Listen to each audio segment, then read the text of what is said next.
Welcome to Robertland! What's up, everybody? Robert Thompson here. This is going to be a very special episode. Myself and Rossco Soletrain, our co-host, we're both on the Manolo Podcast. Our friend of the show, the Manolo. The Manolo Podcast was a great time. We had done 2 Robertland episodes and the Manolo Pod, so it was like an 18-hour day. So you can really hear it in me in this episode. But it's a great one. We talk about everything. It's 2 hours and 40 minutes. So we get into everything from Morrissey to creepy days of the internet. It's a real silly thing. It's a comedy, poo-poo-poo-poo. And we will be back next week with a regularly scheduled Robertland. But for now, you're in for a treat. So enjoy, guys. Enjoy Robertland cast on the Manolo Pod.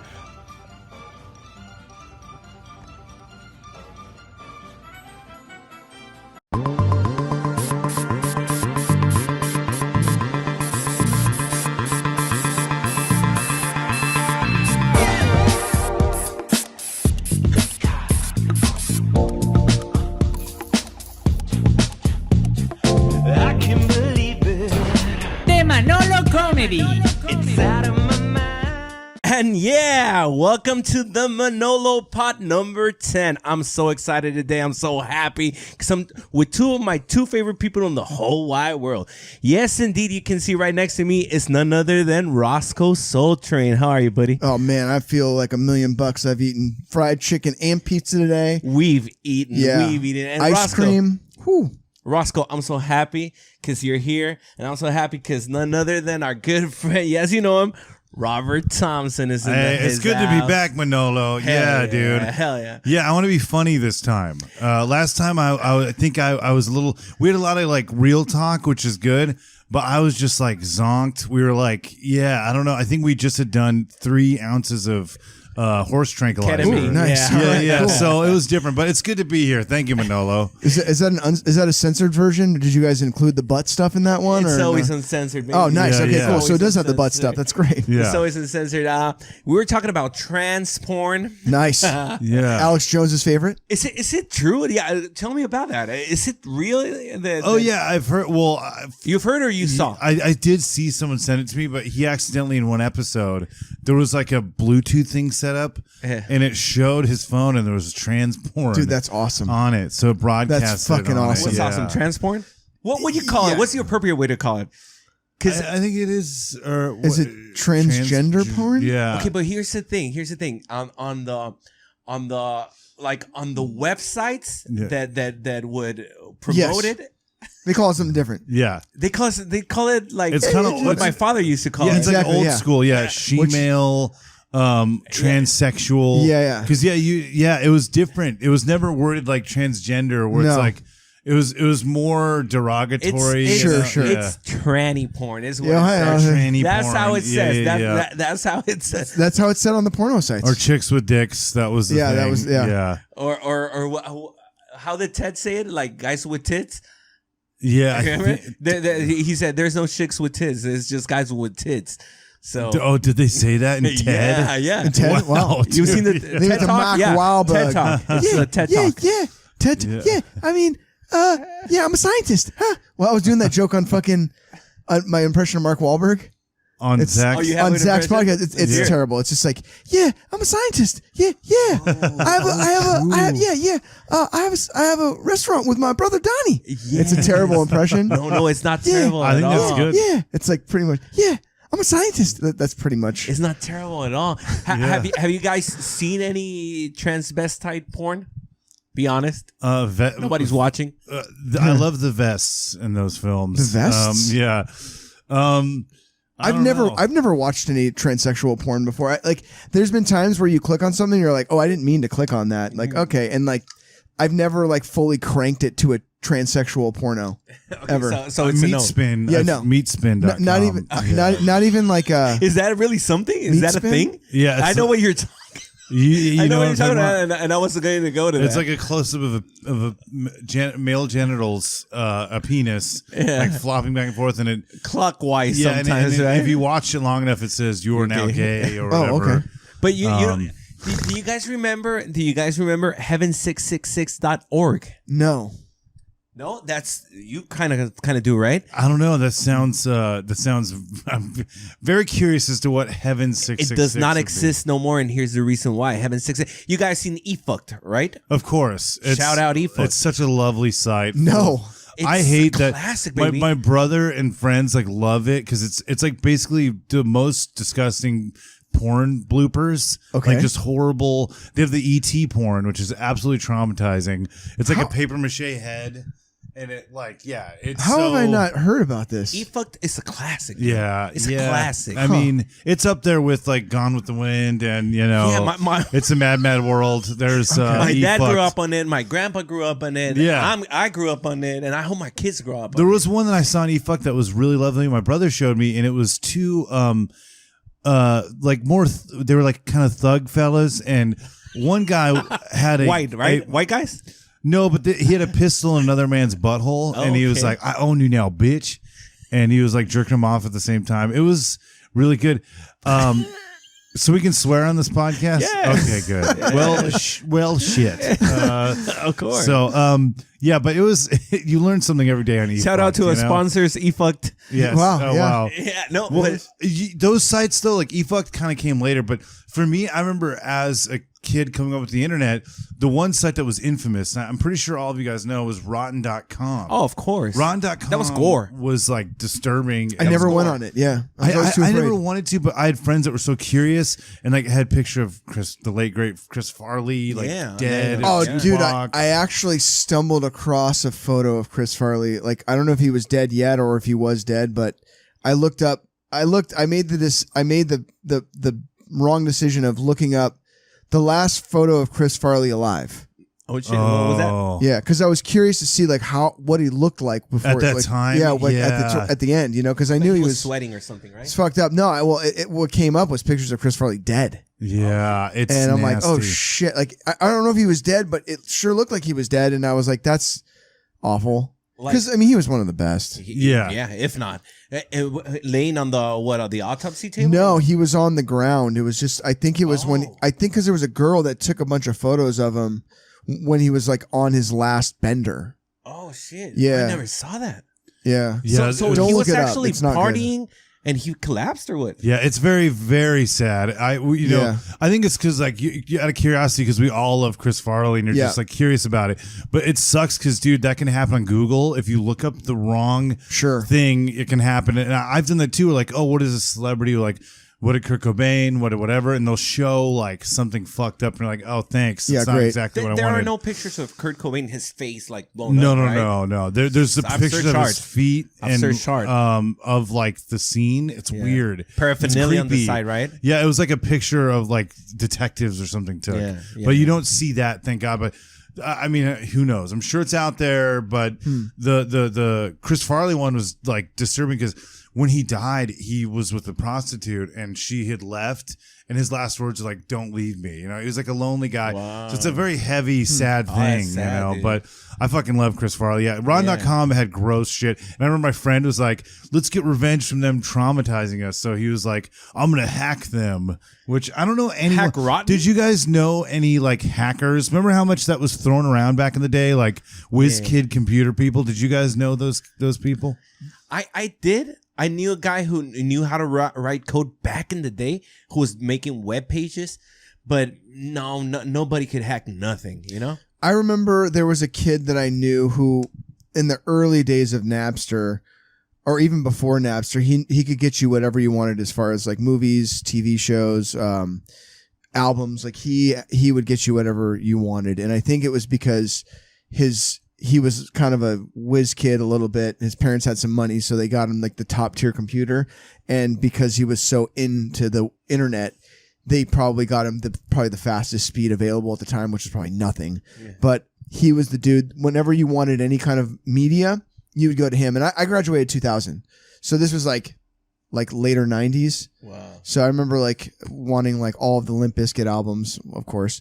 Yeah. And then like, which was I think only 2 or like, but he like found me everything and was like, it's all here. It's like $5 a disc. And I'm like, cool, man. I'll give you whatever the fuck you want.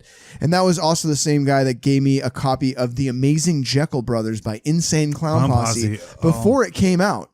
And I thought when I heard it, because I grew up a huge Insane Clown Posse fan, being my family's from Detroit, and I was a big fan of horror movies and rap music. I thought when I got this advanced copy or this fake copy, or a bootleg copy, I thought it was lies. I thought what they were doing was they were putting out a fake album to throw people off of the scent, and then when the album, you like it though? No, I didn't. I thought it was fake. I thought it was fake, and I was like, this is like a watered down piece of shit. And it was kind of like what Insane Clown Posse did after that. It was like, in my opinion, they just got worse and worse and worse and worse. Even though they didn't start off great, but it was like there was this weird. I always felt like the beat selection was better, and then Amazing Jekyll Brothers came out, and it was like there was like a couple of songs that I liked, but for the most part, I was like, meh. But yeah, he was the dude that I knew that was like the hacker guy. Yeah, here's a fact. I've never heard an ICP song. It's okay. Oh, I don't think it's okay because I consider myself a big music guy, and I know who Clown Posse is, and I know about the Boogalos or what are you called? Juggalos, yeah. I know about all that thing. I know that they're from Detroit. I know all that shit, but I've never heard one single song. Maybe I have in a movie or something, but probably not. Unless you've seen Demons at the Door, which is a great film. Wow, they have a song in that? Plus, yes, they do. They were on wrestling for a while. They were on WWF. Yeah, I remember that too. With the oddities. Yeah. Yes. So about the hackers, there's a thing. I bet all over the world, but in Mexico on Instagram, you can find people that will actually hack into somebody's WhatsApp, and they'll charge you. Oh, you want to hack into your girlfriend's WhatsApp? Sure, give us whatever kind of money, $50, and you'll hack into your girlfriend's WhatsApp or into somebody. Just give us the phone number. We'll hack into it. Oh wow, that's awesome. So those are hackers, Yeah, totally. So yeah, I remember Rotten. I remember was it Faces of Death? Yeah. Yes. That was that was a precursor. VHS, right? Yeah, it was. Yeah, my dad used to rent those for me and my best friend. Yeah. Yeah, they're great movies. There's too much there. There's too much there, man. He would. I mentioned one day, I was like, I want to see a Faces of Death. He's like, are you sure? And I was like, yeah. And he's like, all right. And so he rented us Faces of Death. I can't remember what number it was, but I refused to watch it. Oh, so you didn't see it? I refused to watch it, and my dad and my best buddy George, they watched it. Oh shit! Yeah. I wonder if it was the first one has that box with the skull, and it's like Faces of Death. When you'd see it at a video store, it like caught your attention because it said banned in 80 countries or something, and you're like, whoa! And it's about death. Yeah, the whole thing is a compilation of death. And but we found out later some of them were fake, it's right? staged. Yeah. You found out later most of it was staged. Yeah, I think that it was all staged after a certain point. I think the first one, other than the car accidents or something, or the bike accidents, but yeah, I just couldn't. I was like, nope, I can't watch this. You never liked watching that, like gore? I like fake gore. Yeah. Okay, like movie gore? Yeah. Rob Zombie gore? Yeah, I love like I love horror movies. You weren't a big snuff film fan, right? No, when things are, I like when things are like I remember as a kid, my mom let me watch pretty much whatever I wanted. Like we had some friends that owned a VCR or a video store, and they would bring over advanced copies of whatever movie was popular at the time, plus whatever I wanted to watch, and so I watched everything. And I remember as a kid, my mom would just kind of like said to me, yeah, everything that you see, this is all fake. None of this is real. This isn't real life. These people aren't being hurt. None of that's real. So as a kid, I understood, right away, I understood, this is all fake. No, okay. So it was actually a good thing. It didn't traumatize you that much? No, not even in the slightest. Were you a big gore guy, Robert? For like horror movies, but real gore, like rotten. Broken arms. No, dude. Well, I mean, I had a buddy who was in the military, and he showed me a video of like when they were out there, and there was like a human face, like just splattered on a wall. What the fuck? And that was, but it was real. But it was real. And it was one of the most disturbing things I've ever seen. And I don't know. Yeah, there's something about it. Seeing it's weird because there's an element to us that we're like fascinated by that. Yeah. But yeah, I don't know if like that's what I like. Yeah, let me see real dudes getting their dicks cut off. Remember Rotten? It was pictures. You had to wait for it to load as well. Yes. Everything you had to wait for. You had to wait for, your email. You had to wait for pornography. Remember Net Zero? Do you Net guys remember zero? that? Net Zero? No. It was like the first free internet. You would put it. I think I put do, in yeah, a the DVD CD or a or disc. the- A CD, Yeah. Well, there's AOL too. AOL. and it was free. I think it was free. They used to have those discs everywhere. Yeah, the AOL It's like discs. fucking everywhere you would go, so there would be like a fucking stack of AOL discs somewhere. You're like, the fuck? You've been around with the thrift videos that you do. Have you ever seen like AOL CDs Dude, randomly? I have not. Not in the Like, thrift. I have in TJ. Yeah, you know what? I guarantee that now that you guys mentioned those, I guarantee that next time I go to the swap meets, I'll find them. Yeah, There'll be some like Mexican dude that's got a stack of them, and it's like, how much for the AOL discs? $5 pesos. 5 pesos. Yeah, It's funny because it's like it's just such a relic, you know. Like, Yeah. and there's probably an abundance of them somewhere. Like, oh, they got it. There's probably a fucking landfill the size of Machu Picchu, fucking just filled with AOL discs. yeah, Dude, so yeah, they had that rotten, which was score. But we're talking about e-fucked. We're talking about inhumanity. We're talking about intensity. We're talking about, those are famous web pages I'm mentioning right now. We're talking about heaven666.org. Okay, so you see the oxymoron there, right? Heaven666.org. Okay. So they used to post up videos, but it was not, they wouldn't post it up. It would be the users, you know? Yeah, So it wouldn't be too much gore. It would be more like oddities, weird things, and right then up your alley, dude. yeah. It was Yes. a really fucking good page, honestly. it's my algorithm on Instagram. It's all just disturbing freaks. Oh my god. And then all of a sudden it'd be like, here's a picture of my girlfriend naked or whatever, or we're fucking, and people would love that, right? Oh yeah, that's cool. See you next Monday or whatever, right? The And Wild more West pictures. of the internet. The Yes. Wild West of the internet. Dude, yeah, Is anyone up? yeah, something like that. Yeah, okay, but here's what I'm trying to get at. There was a thing called On Tuesdays where it got a name eventually, but they would post a picture of a beautiful lady, you know, and first picture, beautiful lady, clothing, big old knockers or whatever. Then you would scroll down. Then second picture, oh, she's taking it down. Oh yeah, boom. Third picture, oh, titties out, right? Cool. Fourth picture, oh, the ass. Oh my god, she's hot as fuck. Fifth picture, she's throwing a big old fucking dick, big old fucking dude. schlong. It became Tranny Tuesday. That was All the name right. of it. Wow. And people Wow. would just wait for it to see which one was gonna be the transvestite, right? Because there would be hot girls, and then, oh yeah, of course you want to scroll down, right? Oh man, she's hot, right? But then you get that big old schlong, and they had that shit. Like if you see it for more than 5 seconds, you're now officially gay. I think it was Meat Spin. Yeah. Wow, they had so- the meat spin. Yeah, I love that. meter. Like they say that you have to wait till the video starts. Like, so you're purposely looking for Tranny Tuesday, and then you're like you're gay after like 70 seconds of looking at that shit. I missed don't all know this stuff. Yeah, there's the internet. I do miss those days of just when whatever could happen, because I remember on AOL. No, it is better, yes, now, because some of that stuff was like hardcore bullying, you know, and.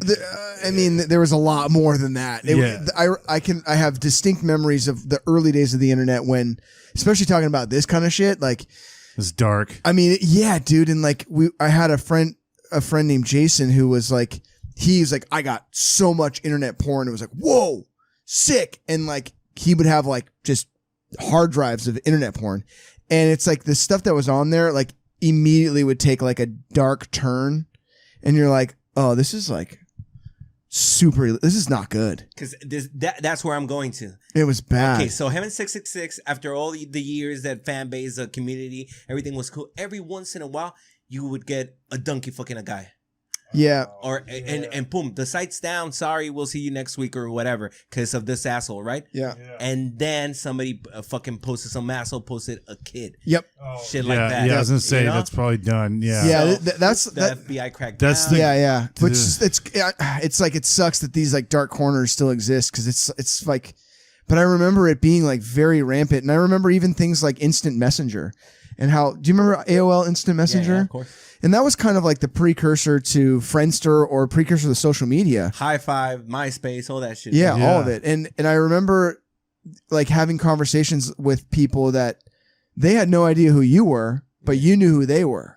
And I remember having a conversation with this person's mother, who I went to high school with, and the mom was like talking to us kids. And I knew that she had stolen money from the school. And so I called her out on it, and I like made this whole thing about like, I know who you are, and like I know that you stole money from the school, and I know how you did it.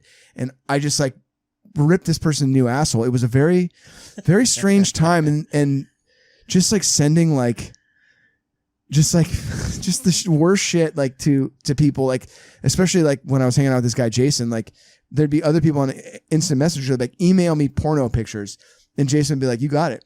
And so he would send like pictures of, like people getting shit on. Yeah, like just like the worst, and like or just, I loved that. That was funny. You could play pranks. I know. Yeah, I do love the strudel, the chocolate strudel. But like you would prank people that way. But yeah, we do the instant messaging, the AOL instant messenger, and friends.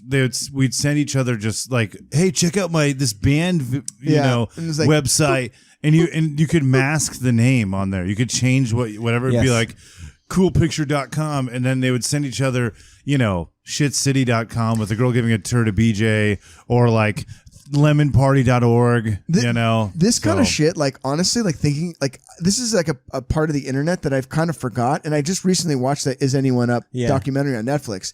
And it's so weird because I remember that site. I remember going on that site. Oh, you do? Oh yeah, big time. Remember that? No, one. well, because Hunter Moore was living in San Francisco for a while and being up there, like you kind of knew who the guy was, and it spread fast. But I don't remember it being a revenge porn site. I always thought it was people that uploaded it themselves, and that they were leaking their own nudes. Because I knew a guy, and I think that I actually was introduced to the site by a dude who leaked his own nudes. Oh, okay. And he was like, dude, you gotta see it. It's like they'll have like all these like hot chicks and like scene bands. And you'll see my dick. And like, yeah, he's like, I leaked nudes of myself. And I'm like, okay, like whatever. And so I checked it out. I was like, whoa, this is crazy. So I always thought it was that. And I'm not really like much of a commenter anywhere, like on Reddit. That's another weird realm. But like, I don't comment on a lot of stuff. But yeah, like this whole thinking about all this stuff and watching that documentary, there's this weird kind of uncomfortable feeling, like thinking about the old days of the internet, Web 1.0 or whatever it was called. Crunchy for you? It just makes me feel super uncomfortable because it was like a lot of sick shit. I remember having a conversation with this girl named Jessica that I went to high school with, and she and I somehow connected on AOL Instant Messenger, and we agreed to like meet, and we knew enough about we knew enough about the inner workings of high school to understand that we were both going to the school. So it seemed safe. And I literally met up with this chick, smoked a couple of cigarettes together, and I was like thinking about it while talking to her. And I told her, I was like, dude, this was super dangerous. Like we had no fucking idea who each other were. And we're like here hanging out. I was like, either one of us could have been some weird creep. And I remember thinking like, this is not a good idea, especially like being she was probably like 15. I think I was like 16. Yeah. I think I just turned 16. I was like, I don't know, that whole like thing just makes me feel really chat room. I met them on a wrestling chat room. My sister used to get kicked out of chat rooms all the fucking time. Why? She used to pretend to be all these different people, and she would just say like super derogatory shit to whatever community she was in. Hell yeah. She was like the queen of the trolls. Like wrestling sucks, you know. Well, she was. It was not really wrestling. I mean, some kind of form of wrestling. Oh, okay. Greco-Roman, maybe nude. But she would go into these chat rooms and just troll people. And I remember like going into trying to get into my account. And I'm like, why the fuck is my account blocked? You know, like what the fuck? And I had to set up all these different usernames because my sister would go on to mine and then get me kicked out and banned. So I kept having to like change my own shit. Shout out Rossco's sister. She's a fucking nut. Yo, but yeah, like even remember LimeWire? You guys remember that site? BearShare. Okay, well, I used to use Mesh. Was Mesh? iMesh was another one, right? Didn't know. iMesh. Well, LimeWire. Let's talk about LimeWire, right? You want to like let me download Eminem's new song, right? For whatever, and you would always get the My Fellow Americans. It was Bill Clinton. Remember that or no? There was always like traps, right? Like they always had traps. It was a bogus thing. So it was a Bill Clinton thing. I think I remember that. Yeah. It was My Fellow Americans. If you want to download whatever, please follow MP3 and again. And you were like, fuck. I spent fucking 2 hours trying to download this Destiny Child song or whatever. And you got the My Fellow Americans. But not only that, a friend of mine who used to download shit like that, he would download Eminem per se or whatever, right? And when he would download it or videos or whatever, fucking porn, but for kids. Yeah. But really, really bad things.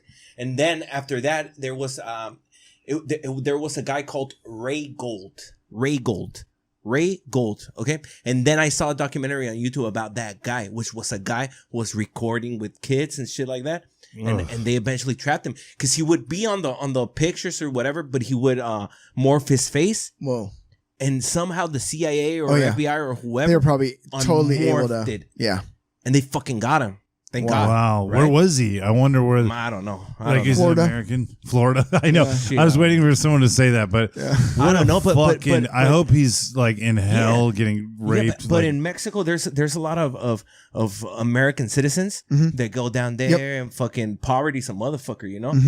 Because I don't know, man. It's just that weird road that happened on those sites. And my buddy was like, dude, fuck, I'm afraid they're gonna come for me. The FBI, I didn't want to. I fucking downloaded Eminem song or whatever. I mean, you know? there's like, I guarantee that the government can get into your computer and look at what exactly you were trying to do and kind of assess that like this was not your intent whatsoever. You know what I mean? Yeah, and that is unfortunate because there was a lot of like traps like that. But this was happening even pre-internet. Like I have a story that of two people that I'm not going to mention either of their names because they would be fucking mortified. Yeah. One of them is I'm not kidding you, one of our childhood icons. Wow. And the other one is somebody that's pretty fucking famous too. And I heard the story that this person would get boxes of vintage whatever. So every day these two would like just get fucking smoke a bunch of weed and they'd get these boxes of miscellaneous shit. And it would be like, randomly or like vintage, like true vintage. Randomly. No, they were like buy, like the guy was so rich. Oh, okay. And like people knew what he was into. Yeah. And he would say to somebody like, get me like a bunch of clocks from the 40s or give me a bunch of figurines from the 60s or whatever. And so they would send him these boxes. And one of the boxes, and a lot of it was just at random because they knew that he would collect whatever. And one of the boxes was a box of vintage erotica. And it was all like porno from like the 40s and the 50s. And they said that like that was happening then too. Like you just put on a reel and it would be like kid shit. And you're like, fuck, dude. It's like and now you're in possession of that shit. Yeah, and it's like now you own it. And it just came in a box of fucking vintage erotica shit that you fucking bought from some rando. And the fucking rando didn't know what the fuck he was buying. He probably just was like, oh, you got fucking old. I'll take it all. Yeah, cool, that's fine. I'm gonna sell this to so-and-so. But yeah, like shit like that where you're just like, that would happen back in the day too. So it's strange. Dude, my brother-in-law once bought a video store, right? Mm-hmm. So he had all these boxes of videos, right? Everything, all the sex. This is in Mexico? This was in Mexico, yeah. But he bought it from here, from the States, and all the inventory. Yeah. So he had it in his house, right? And boom, I was searching out. Let me search for a movie, right? And then boom, we got to the box of porn, right? So he had all this porn. Yeah, fuck yeah. When you're kids, and you find a box of porn. It's like everybody just turns into a fucking freak. Yeah. I wasn't. What do you call that after 6th grade? What is it? Puberty. No. But what's the grade junior called? High? 7th grade. After, junior high. Okay, so you got 6, 7, 8, 9, and then what's next? High school. It goes depends. Elementary, middle school, or junior high, and then there's high school. Junior high, then I guess. Yeah, I was in junior high. I don't know. I was like 7th grade, 8th grade. Yeah, I was like middle 16, school. 17. Oh, it's high school. Yeah, high freshman school. year, sophomore 17, year. Yeah. So okay, so I told my buddy, yo, my brother-in-law, we got porn. We got all this porn. Oh, jackpot. Yeah. Jackpot. Yeah. So what's up? Yo, bring it over. We'll invite some girls over. Yeah, and let's watch porn, right? Lube our buttholes up real fast. Yeah. So I took two VHSs randomly, right? Okay, cool. So now it's me and him. Yo, so what are we gonna put? Okay, so we're gonna put it on play, and then you're gonna turn on the TV while the girls are here, and we're gonna go like, what's this? Great way to fuck. Yeah. What's this? What's this? Porn. Okay, cool. Well, pop it in. Okay, so we popped it in, right?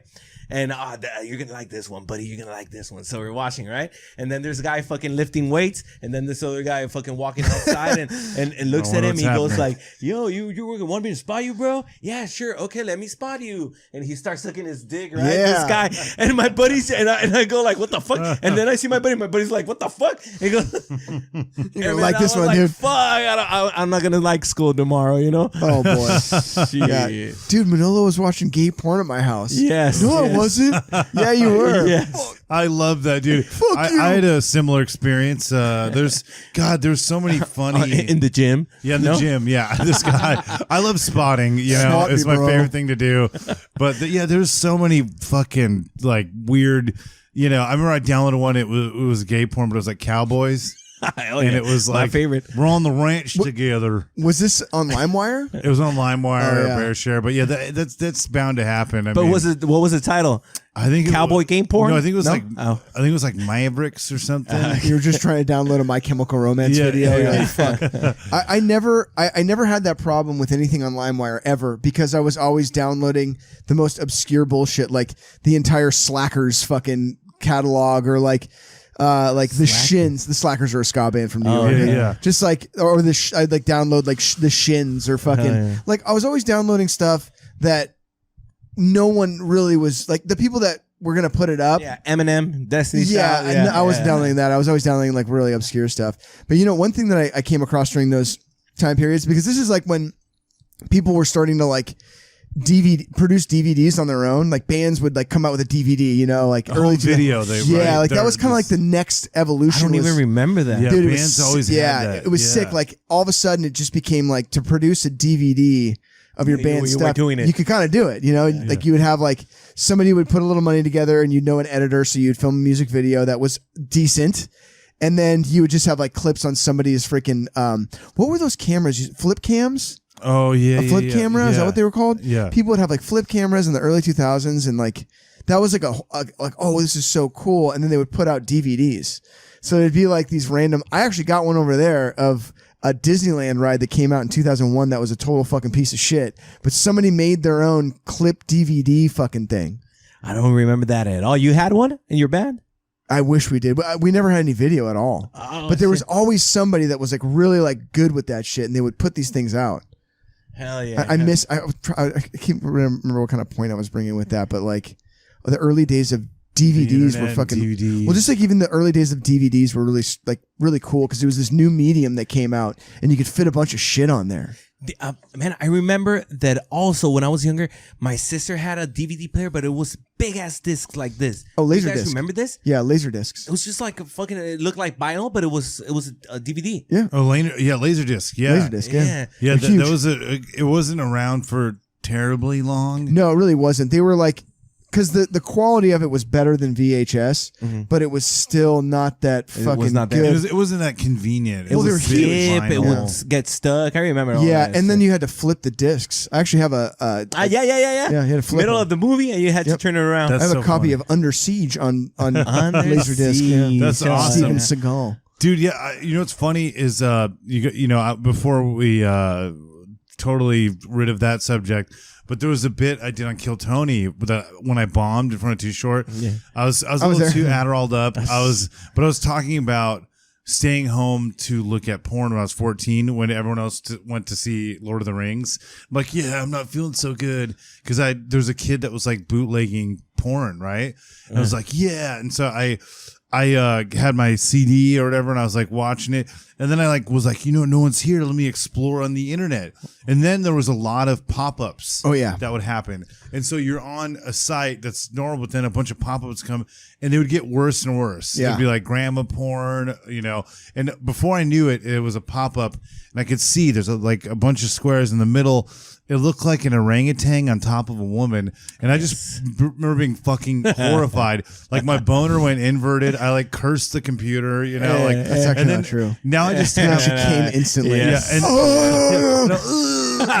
now I have and I was saying, I had nightmares about King Louis with a big old boner, like I want to fuck like you, with this big dick. So that joke just bombed. Yeah, because I tried to explain that story within didn't bomb 60 then- seconds. Hold on. So there's actually yeah. God. Yeah, there's a lot of word, not great word economy. God, with it was that always story. so interesting when you would see people go up there and just get to a certain point with Kill Tony where they would forget completely what they were they would have an out of body experience. They'd be like, Yeah. Oh, yeah. you know what I saw? I don't know if you saw this, but there's this guy I don't know who has this YouTube channel. I don't even remember his name, but he always shits on either Tony? Yeah. Or you know who I'm talking about, Yeah. right? Or Joe Rogan. Oh Yeah. yeah. Red bar. It's like a TMZ for comedians. Yeah, something like that. But he picks like something that's not even what he thinks it is. Or you see how they looked at him. Yeah. Tony, your joke sucked, and you're still doing it or whatever. Okay, cool. But I saw a clip that they had about this guy that Kill Tony actually edited out. I don't know if you saw this one. Which one? I think I was there. It was Dane Cook. I was there. Yes. Yeah. That kid. That guy was saw a that? fucking... Yeah, he got kicked out. I Yeah. mean, he wasn't funny. He wasn't funny at all. No. I didn't think so.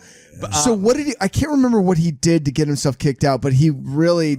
he was just shitting on the whole and panel. Dane Cook. Yeah. Oh, yeah, that's your right, yeah. girlfriend's like 20 and you're 19 like and- 40 or whatever. Yeah, it and was- you, Tony, you're gay or whatever. Yeah, and you, red band, you're fat. It was like- you're up Joe Rogan's ass or what? Yeah, Yeah, it's- I mean, it he done- wasn't really even funny, but No. he was shitting on them like straight up. it's not really giving a fuck. coming from a very weak point. Well, okay, so weak point of view. what he thought he wanted to do was he thought he was going to go up there and he was going to roast all these comedians on stage. Yeah. That's what he thought he was going to do. And he thought that would be a really good angle to try to kill Tony, essentially. And it's like, you better be Sharp as top notch. You better be like, Whistle. like you got to be Yeah. like up there with fucking like, what's his name? A friend of the show. well, like Keith or someone. Keith Carey. Very, like- very, very sharp, like witty. Yeah. Yeah. To be, I mean, just to do it, you don't want to go up there. You're like a little minnow trying to bark at fucking great white and that sharks. kid was literally like tiny. He was a little kid. Yeah. and Were they you, threw were you him there out. that night? No, I wasn't. But Oh, so I they just talked recently about it? saw that, and I went like, whoa, they really did edit it out. And I guess Yeah. they did it out because it wasn't even funny. But They also said it that on that show, they're like, "Oh, well, fuck Well, that guy." yeah, we're gonna cut it out. Okay. And so it wasn't like a weird like Yeah, bitch yeah, move where yeah. they're like scared to have people see it. They're like, "No, we're not gonna give this guy Nothing. Yeah, he deserves nothing. yeah, honestly, the dude came off as a douche. Yeah. Oh, Did you his ever- page hit a YouTube page where he tried to. so you saw that video of him talking about it.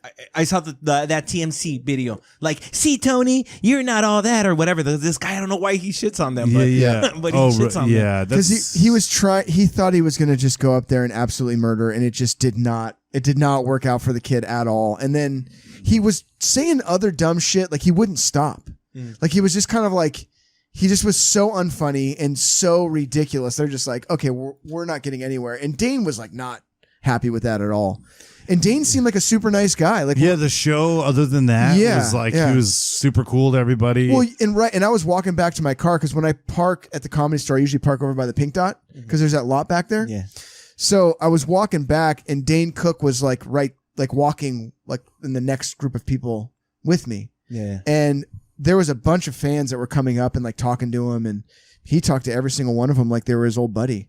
He didn't give like he was like super cool about it, all of it. Well, see, it's a good life lesson because from that experience when I bombed, it's funny because that joke killed when I did it once, but I only had done it once, Right. And it was in front of a hometown crowd that already knew me, and I was different circumstance, but like that's the moral of the story is I only done that once, and here I am going in front of 400 people in the Comedy Store and thousands on the internet, like not ready. Like you want to do the stuff that has worked enough times or just works. Of course. And that kid, like if he went up there and like just maybe like to me that's insecurity. Him going, I feel like that's kind of a weakness. Him trying to do that, or maybe it's delusion. Well, or yeah, just I like think so. He was like 5 years old though. Yeah, You're 20, right. He was like young 20s. Yeah, he was a young kid, but you just learn from those things. Like I learned from that experience. Like, oh wait, like don't ever.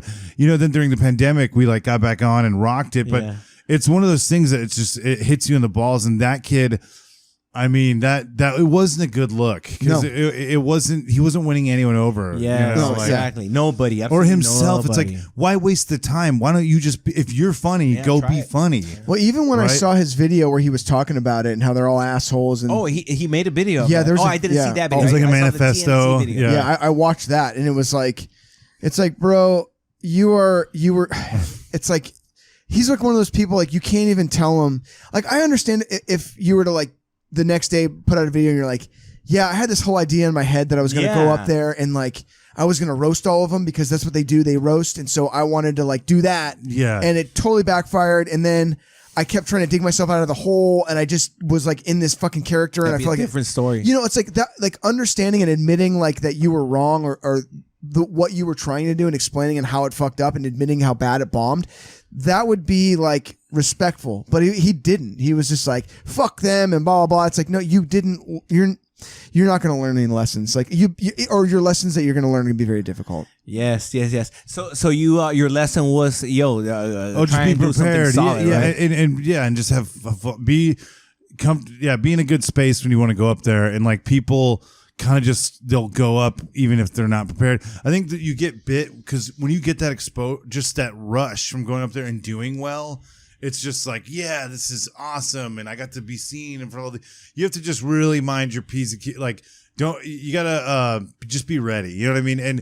And you can learn on that show, and they're cool. Like they're cool to people that sometimes aren't. I mean, a lot of times people aren't quite there. We're all on our way to something, and most of the times they're pretty encouraging, even to people that are kind of obnoxious. But that kid just went full bore. Yeah, like, he didn't fuck stop. You. Yeah, it just did not. Yeah, it just surprised me because I was like, "What the fuck?" I never saw that. There They is just a lot never of wanted that. to give him a platform. It was super cringeworthy. It was almost as cringeworthy as that one guy who had the mask on. The fucking Yes, that weird I guy. couldn't see that. Oh, he was dude. weird, dude. He was sitting right next to me. Oh, really? Yeah, he was fucking. He did right- white face, right? Pretty much, yeah. And did he have the mask on when he was sitting next to you? He did, and like when he got called up, he was so excited, and like, He was like He was from Africa, or No, or no, he it was like wasn't. a voice he was putting oh, on. are you talking about Tatenda?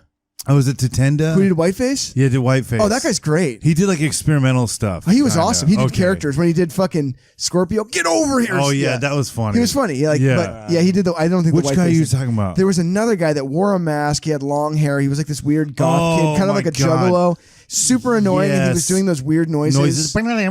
Yeah. Yeah. And the guy was like, there's like videos of him on YouTube of like him doing like cocaine and just like dumb, just all crazy shit. It's like, God, it's whole dildo. He's, I've got 70,000 followers or whatever, right? He was kind of boasting about like his YouTube following or something. Yeah. But he was a total dildo, and he wasn't funny at all. Fuck. Yeah, it sucked. That was bad. Yeah, it's funny, man. I don't know. See, people get like they get that boost, and they're like, "Oh yeah, let me just go up."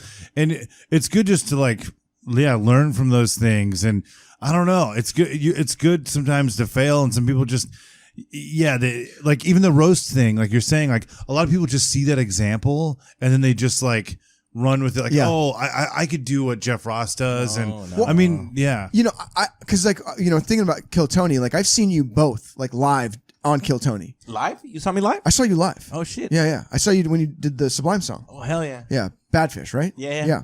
And I saw you a few times. In fact, I sat at the table once when you got called up, I believe. Yeah, I think so. Yeah. dude. But you And- went with him, right? Or no? No, it was before we really we knew would each other. chill Yeah. there sometimes. Yeah. So I don't remember the sets, but I remember your interviews. Oh, okay. And like, I think that if you're a likable person, then that shows in the interview process. Yeah. So Yes. no matter if your set's good or bad, like I barely remember anybody's good sets. Yeah. William Montgomery's good sets, Kevin Clapman's good sets. I remember the band's fucking cracks were just unbelievable. Yeah. And the interviews. Like I do not remember most of the good sets. Yeah, I think the interview is really what sells it. And It does. that kid, even if he wasn't getting maybe he like reacted that way because the response, he's like, oh, well, fuck, I'm gonna. Yeah. But it's the interview really makes it. You know, does. like, yeah. It kind of and Tony's really good about like meeting people on some kind of like even keel, even if like he wants to roast you and roast your comedic, whatever you did comedically on stage.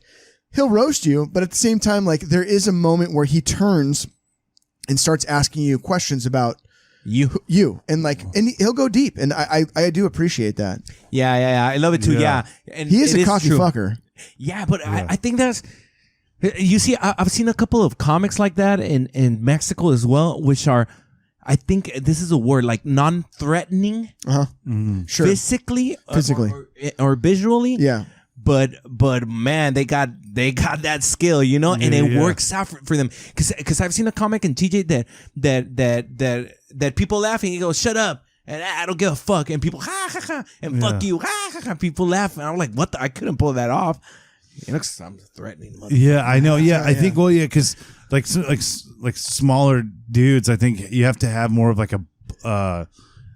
it's like a defense thing, especially because like people, some of them grow up in like certain situations that are really tough. Yeah. It's like a Like survival, like Tony. Yeah. But yeah, I mean, there's tall, roasters, but yeah, I don't know. Roasting isn't my thing as much. Yeah, but me neither. I do enjoy them. Like I think it's really cool when people can do it well. And like when can they ad-lib it? Oh, that's fucking. When can they just throw it off the dome? You know? David Lucas is fun just to watch roast people. Right. You know what I mean? Like that's cool. He's a talent with that. It's kind of like I look at roast battling as the same way as battle rappers. Normally, battle rappers are just not that good songwriters. Yeah. Like Cassidy was a great battle rapper, but Cassidy was not. I mean, depending on who you ask, Cassidy was not the greatest songwriter. But that is kind of true. That is kind of true. That's been on my experience as well. The one trick ponies, Yes. Yeah, it's kind of crazy when people can do a multitude of stuff, like the full scale. Yeah. Is there any American comedians that influenced you? Who influenced you to get into comedy? Fucking Jesselnick, I would think. Jizzledick? Jesseldick, yeah. Which I was shocked. Jesseldick, Jesseldick, you're one of your biggest fans, right? But there's a rumor around that says you're gay. Is it? Is he? I don't know. I heard it. Him and Tony. I heard that rumor. I heard it right here. Yeah. I heard that Tony rumor. And Jizzledick. Yeah. And which is not bad. It's cool. It's just weird. Yeah. It's just weird. I didn't know he was gay. Yeah, I mean, I love that guy. That guy. I'm in comedy for that guy. I remember the first time I heard of him. Mm-hmm. I've always loved comedy a lot. Would you blow him though? Yes, totally. Why not? Add the Manolo Comedy. Yeah. So I used to listen actually to Dane Cook. Yep. To fall asleep. Uh-huh. I don't know why. I think something like we're going to go back to LimeWire. I downloaded by accident. Dane Cook's Hilarious. I don't know what the fuck was it called. And I would sleep to it, and I would find it so funny. So I guess now I'm into stand-up comedy now, right? Dude, yeah. Well, Dane Cook was really instrumental in like bringing it back. Online stuff, and like, dude, very engaged on MySpace. Very engaged. He would write to everybody. He made stand-up like hip again. He did at that point. You know what? Honestly, here's the point to that. He still does. Because I went to see him on the Improv. Hollywood Improv, and he was very good. And afterwards, I put up a picture with him or whatever, and he would like it. And if I put somebody who would like it again, and I was like, what the fuck? Yeah, dude. You know who's like that now? Who's like the kind of successor of that, of being like very like technologically or just thinking about what's going on, is like Andrew Schultz. Like he's super up on like the technology and how people are communicating, where things are going. Like that is also, that's what's kind of crazy about comedy now, is like, before you just have to worry about your jokes and how to like, you get an agent who can do that for you, a PR person, whatever. Now you got to be a video editor. Yeah, now you have to be an editor, you have to be a sound filmmaker, engineer. a sound engineer. There's a lot marketing now. Guy. You got to be everything. Yeah. You got to be your own loop loop boy. You got to. I heard. Your fluffer. Yeah. You have to have an orangutan. Yep. I read something that I don't know if he said it or the guy writing this on Reddit, because I follow Reddit as well. Not a lot of Mexican people do follow Reddit. No, Reddit's a great. It's great fucking site. It's fucking awesome for school shooters. Yeah. But yeah, I read something about Schultz that they were talking about his strategy genius. And somebody said like people put out a special, right? They put it out every year. You could get 1,000 views in 1 hour. Cool, right? But I put up reels. I can get 1,000 views every fucking minute. Yeah. So yeah. But so I've been doing a lot of reels for the bakery that I work for, and I'm noticing something about reels. And let's get reels, dude. So. I got really excited because the first one I put up hit like 14,000 views within 2 minutes. It was just like boom. And I'm like, what the fuck? And it was like 375 likes. A bunch of comments were rolling in. And the more I started to look at the likes, I started realizing that these are all like weird ass accounts in like Middle Eastern countries or like Asian country. Like why? I think it's a lot of bots. But why?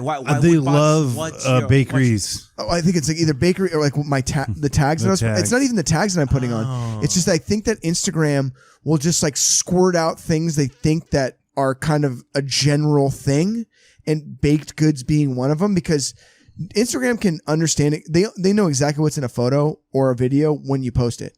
Like there's like all their shit is just they like want movement. They want people doing stuff. They want activity. So here's the question: they don't like the bakery. They don't necessarily need to buy those bots. Bots will just go through there. I think it's just that Instagram just shows this stuff to just like random places all over the world, and so those just will get views and likes just organically.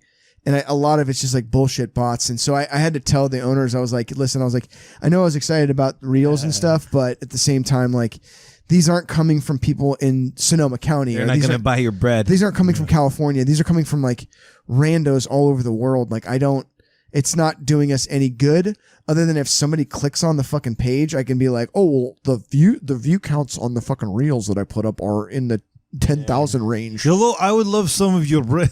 Yeah, that would be kind of funny. That is from Scotland. I saw you on social media. I saw you on social media. I love it to come down to the USA, California, and eat some bread. Yeah. Break the bread. Yeah. But you know I what? love we're doing this like ambiguous accents. Yeah, it's perfect, yeah. Hello, sir. How are you doing today? It's actually a very good Russian accent. I'm ready to break the bread. I don't know what the fuck's Russians are okay to make fun of right now because Stranger Things. Tell you what. Hell yeah. Yeah, Because of the war, no? Yeah. Because of the war. Yeah, I love 1920s like blackface is pretty much how you can make fun of Russians right now. Like anytime they're on it, they're like, "Oh, Yasovich, oh, my master Vladimir Putin." Like it's like super, just like it's cartoonish. Yeah, it's like Boris and Natasha. Hello, Mother Russia. Yeah, it's all. Yeah. Would really you guys silly. like to go to visit Russia or not? Right now? Yeah, let's go. Let's go, dude. I want to go to Ukraine. I want to be on the winning side. What the fuck? No, my Slavic brethren are going through a lot. You know what I mean? So I don't know. But would you guys ever be interested in going to Russia? I mean, if I was going to go to a foreign country overseas, I would want to start in Japan. Oh, okay. It's like I would want. I don't.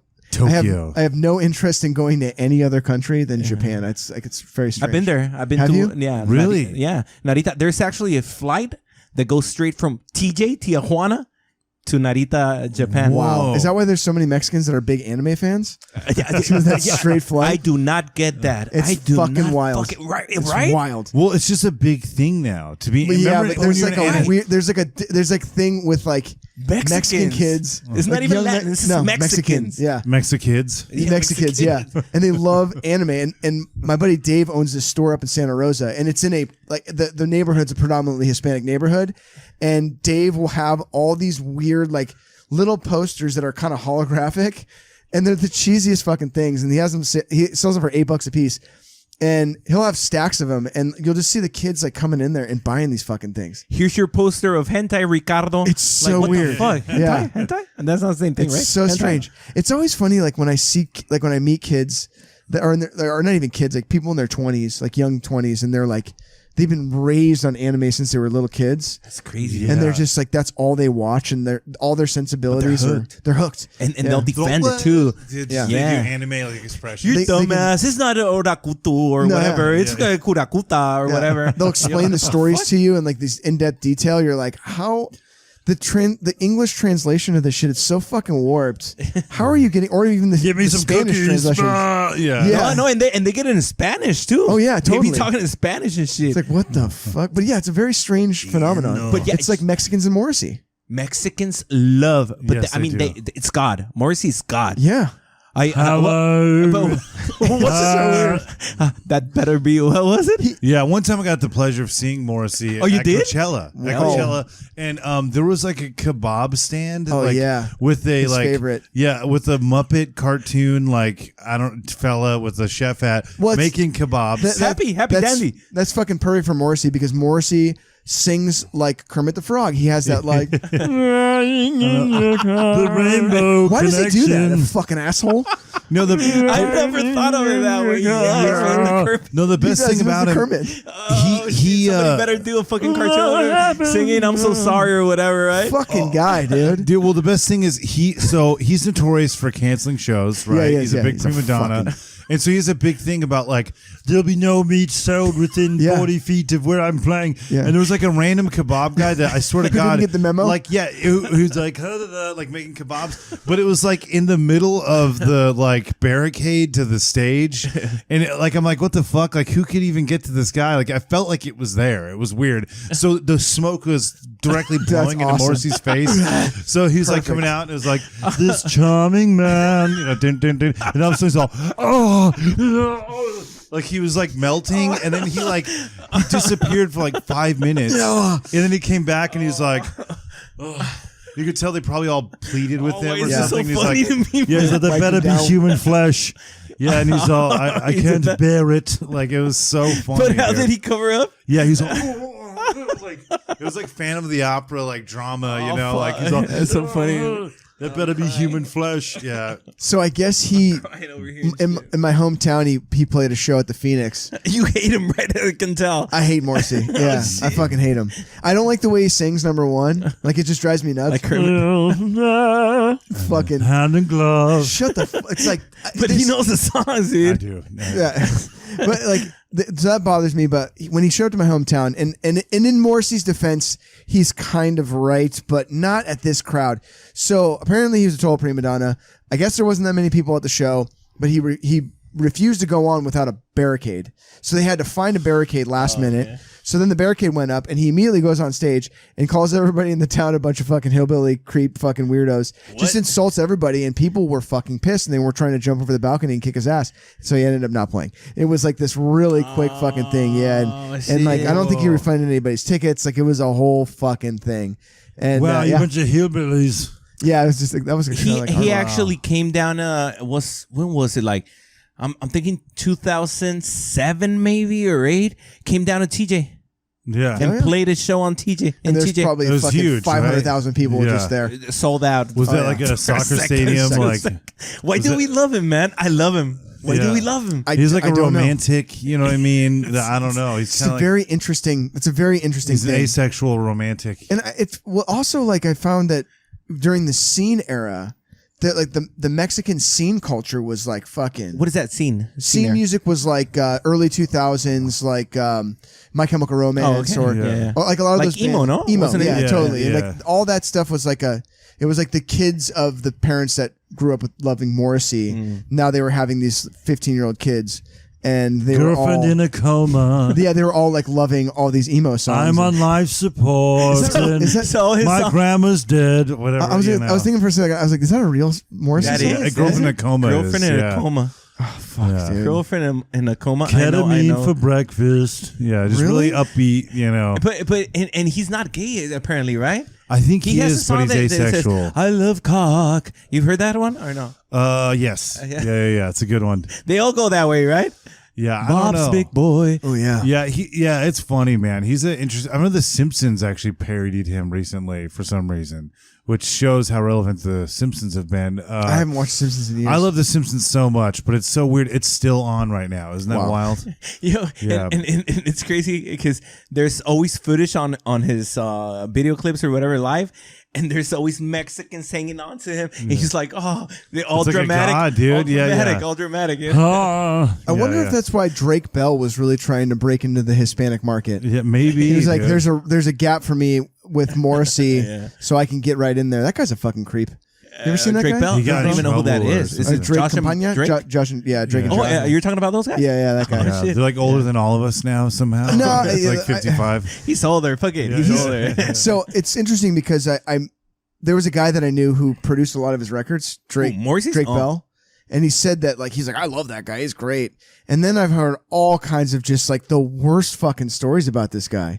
About Drake Bell. Yeah, about Drake Bell. Like, he's gotten a bunch of DUIs, like public DUIs. And then he was arrested for like hooking up with this like was he Ray Gold? Yeah, he was. Yeah, he's like some 15-year-old. It's crazy that you remember that name. Ray Gold. Callback. And the A was a fucking an ad. You know the ad icon? Yeah, the special character. Oh, really? Ray Gold. Yeah, there's a YouTube fucking documentary on that dude. I think he was German. I don't know what the fuck. Sounds like a German. Yeah, it was Morrissey. Yeah, it was.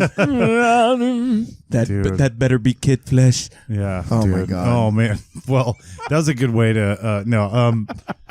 Dude. Yo, but yeah, no, there was a time back on going back on those weird websites. Did you ever hear of that Is Anyone Up website, Robert? Oh yeah, that was You like did? big. It was, big because it was like all the revenge porn stuff, and I remember it was just because people in bands and stuff were getting on it. So it was. I always like thought that was the known- platform. That's weird. It was like just for people, like dudes in bands. Like the dude from Moldy Peaches, his dong was on it, or Did you something. guys? Have you guys seen that documentary? I did. No, I did. It's so funny, Butthole Girl. Yeah. Dude, that was fucking crazy. great, dude.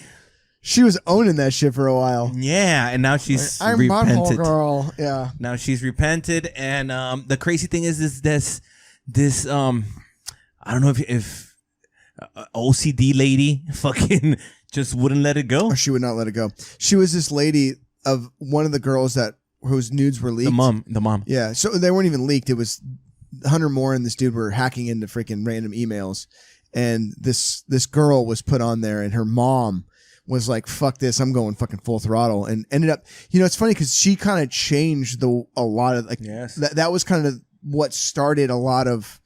Good shit came out of that. Oh, yeah. Because motherfucker was doxing. Oh, yeah. Motherfucker was fucking. Yeah, fucking awful. Yeah, he was. Yeah, that totally one telling people asshole. that That was really bad. Yeah, and just loving it. Yeah, I don't know. No, because it's sad. You know what I mean? Like some people, it's like privacy. Oh, and- I know where I was going with the fucking early days of DVD because we were talking about this kind of shit, and I was remembering things like bum fights. Oh, hell yeah. Yeah. Similar feeling. Ghetto brawls. Yeah, same kind Very of thing. exploitive. Definitely, right? for sure. Yeah. Yeah, Because they wouldn't pay them, right? no. No, Well, they yeah. would give them like $25 We and a beat fucking the shit out of them. yeah. Yo, and you guys remember Girls Gone Wild? Oh yeah, that was the whole thing too. That was motherfucker huge. became a millionaire, right? And then Yeah, he's in- all of them got in trouble. Dude. Yeah, he was in jail for a while. No one was innocent in Oh, he those. did No. time. Oh yeah, he did. But yeah. what was this crime? Because girls were signing all underage shit. Well, underage, and they were also being fed booze, and a lot of them were drunk when they signed these fucking forms. Oh, so it was a okay. lot of like super fucking really shady business. That guy was like king creep. I love the classic Dave Attell joke where he's like,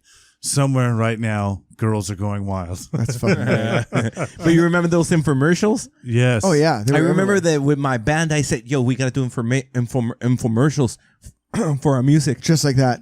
That'd Just have been like so smart. that. I did one for my music once like that. Infomercial? Yeah, I did an infomercial just like that. Dude. What were you selling? The DVDs? I was selling No, selling the songs on music? Bandcamp, yeah.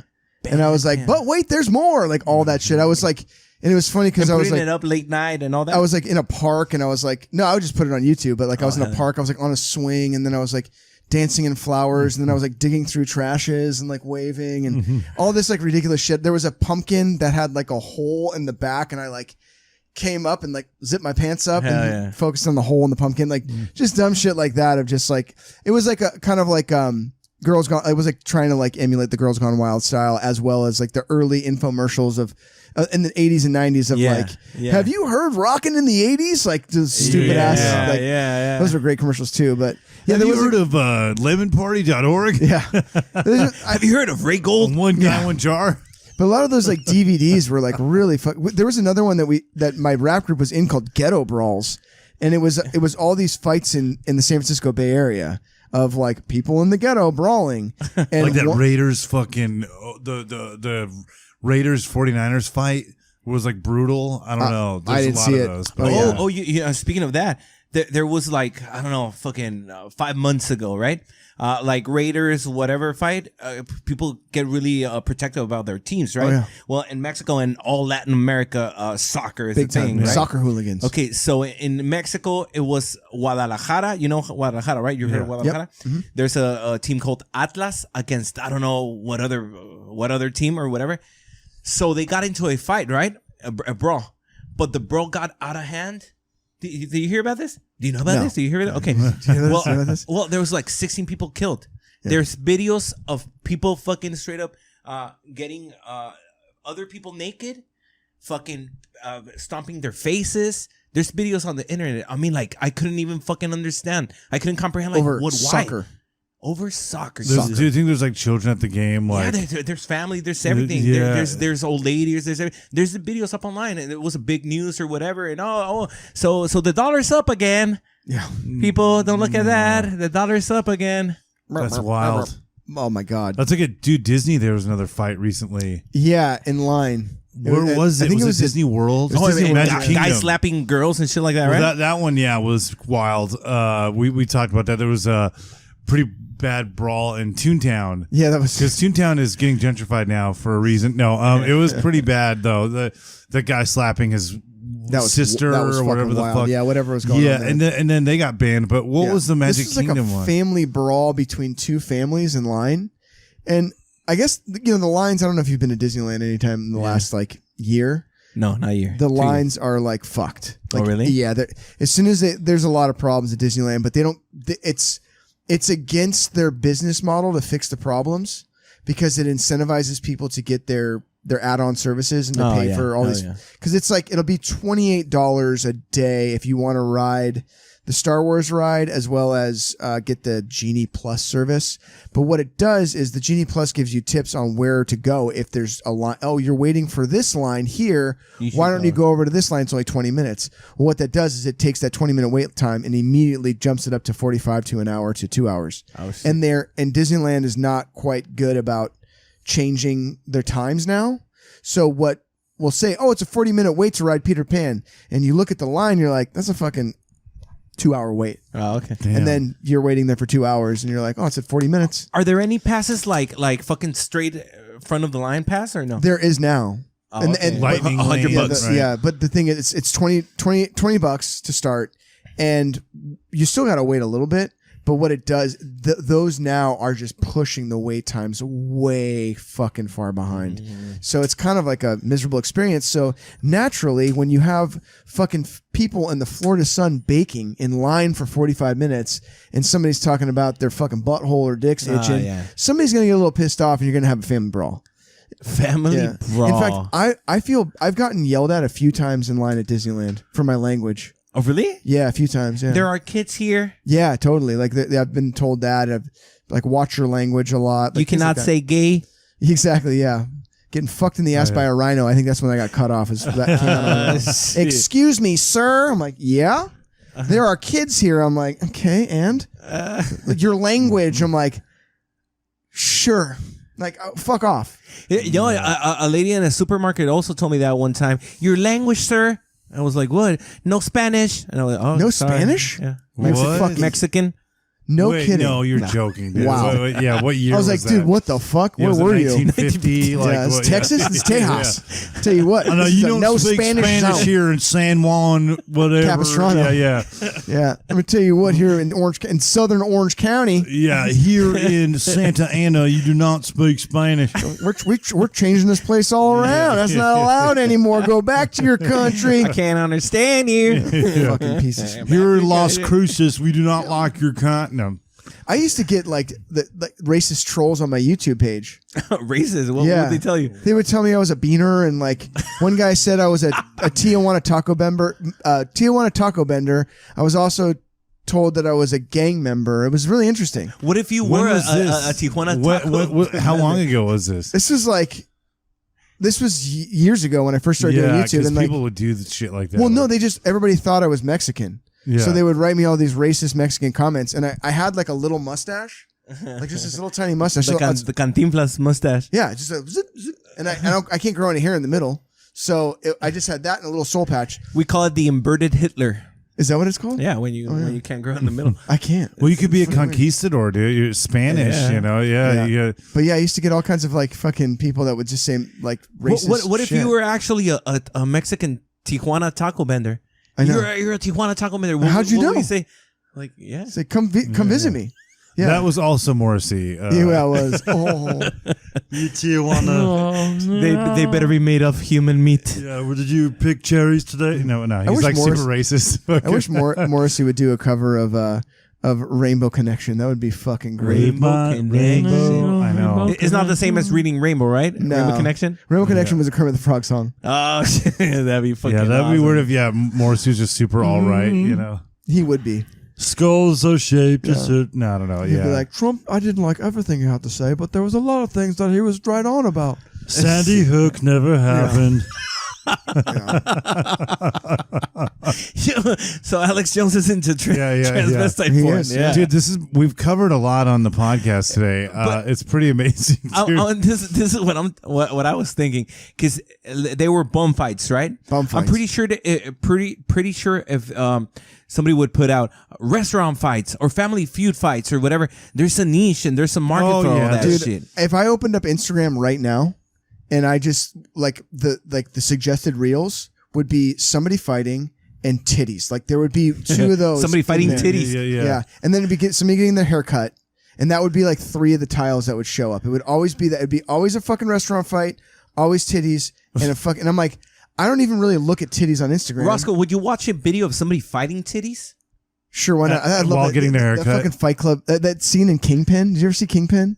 Yes. Dude, he was punching the tit. It's so funny. Like, boom, boom, boom, boom. Yeah, It's like fucking Woody Harrelson's character is fighting this chick, and he's just straight uppercutting this chick's tit. But it's making like a boom. So fucking great. Yeah, dude, Fairly Brothers is genius. Early Fairly Brothers were genius. Early Furley. Yeah. I would say that their last one they did that was like halfway decent was Hall Pass.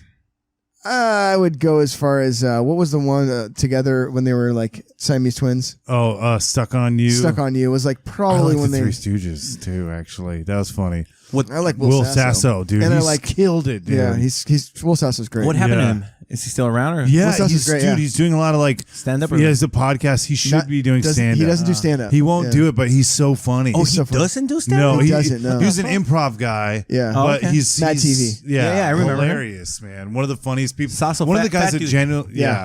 genuinely makes me laugh. You like, should, dude, always. You should see him. There's a podcast he does called Dudesy. Yeah, Dudesy. Dudesy. Yeah, Dudesy. I'm gonna look it up. It's hilarious, dude. And it's all run by an AI. Yeah. Oh shit. Yeah. You know what I saw? Speaking of Matt TV people, Artie Lang. Okay. Yeah. But his nose. Did you guys see his nose? Yeah, it's all deflated. What the fuck? Yeah, Why is it from all the cocaine? Really? Yeah. We got punched too. Yeah, punched out. yeah? It was already in bad shape because of the coke, but some kid punched So he him. was a big time addict like that. Oh, crazy. It's insane. Yeah, it's amazing. It's he's amazing. alive. It's very true. Yeah. And It's he would crazy go shit. high on the Howard Stern show. Yes. Oh, heroin. big time. Yeah. He was on everything. God damn, I gotta go and look those shows up, man. Oh, dude, Artie was out of control like for the longest time. That's crazy. Yeah, he man. just went to rehab again and Did he? came out recently. Yeah. Oh, shit. But Well, he's like taking went care of back. it. It's just wild to think about. There's a lot of people that are like, I can't believe Artie Lang has outlived all of these people. Yeah. Yeah. Because but all the Good power for to him. him for helping himself, when he needs to. Like so. he outlived Norm. Yeah, it's man. crazy. Wow. Like what Who would the have thought? Yeah, Fuck. cancer's a bitch, dude. Yeah, it's fucking Artie Lang. He's a strange bird. So Robert, you were telling us that you're into stuck porn. Yes, Can I you love describe? stuck porn. No, I don't know. Have you seen any stuck porn? I've seen snuck porn, but it's not my. It's like you said, like I'm not really into it. If like I don't like those scenarios where it's like No. it sounds weird, but I can't get a boner when like someone else isn't into it. So it's kind of weird when they just go up and like, oh, I'm stuck, and like there's got to be like a little nod where like they're into it too. I just can't get in the rape. Aren't they- oh, fantasy. it's like rape. Well, Isn't it? Sometimes, Isn't it? Not So always. it's all like Well, so. it technically is, right? Because Yeah. he's like, oh, I can't Stuck, move. yeah. And the guy's like, oh, I Oh, can't. I'll help you out. Yeah, Hell, yeah. I'll dislodge something. Whoa! It's fucking stupid. Yeah. But it's always so like tongue in cheek and almost like this weird like Tongue in cheek. It's this weird like you're like, what the fuck is going on here?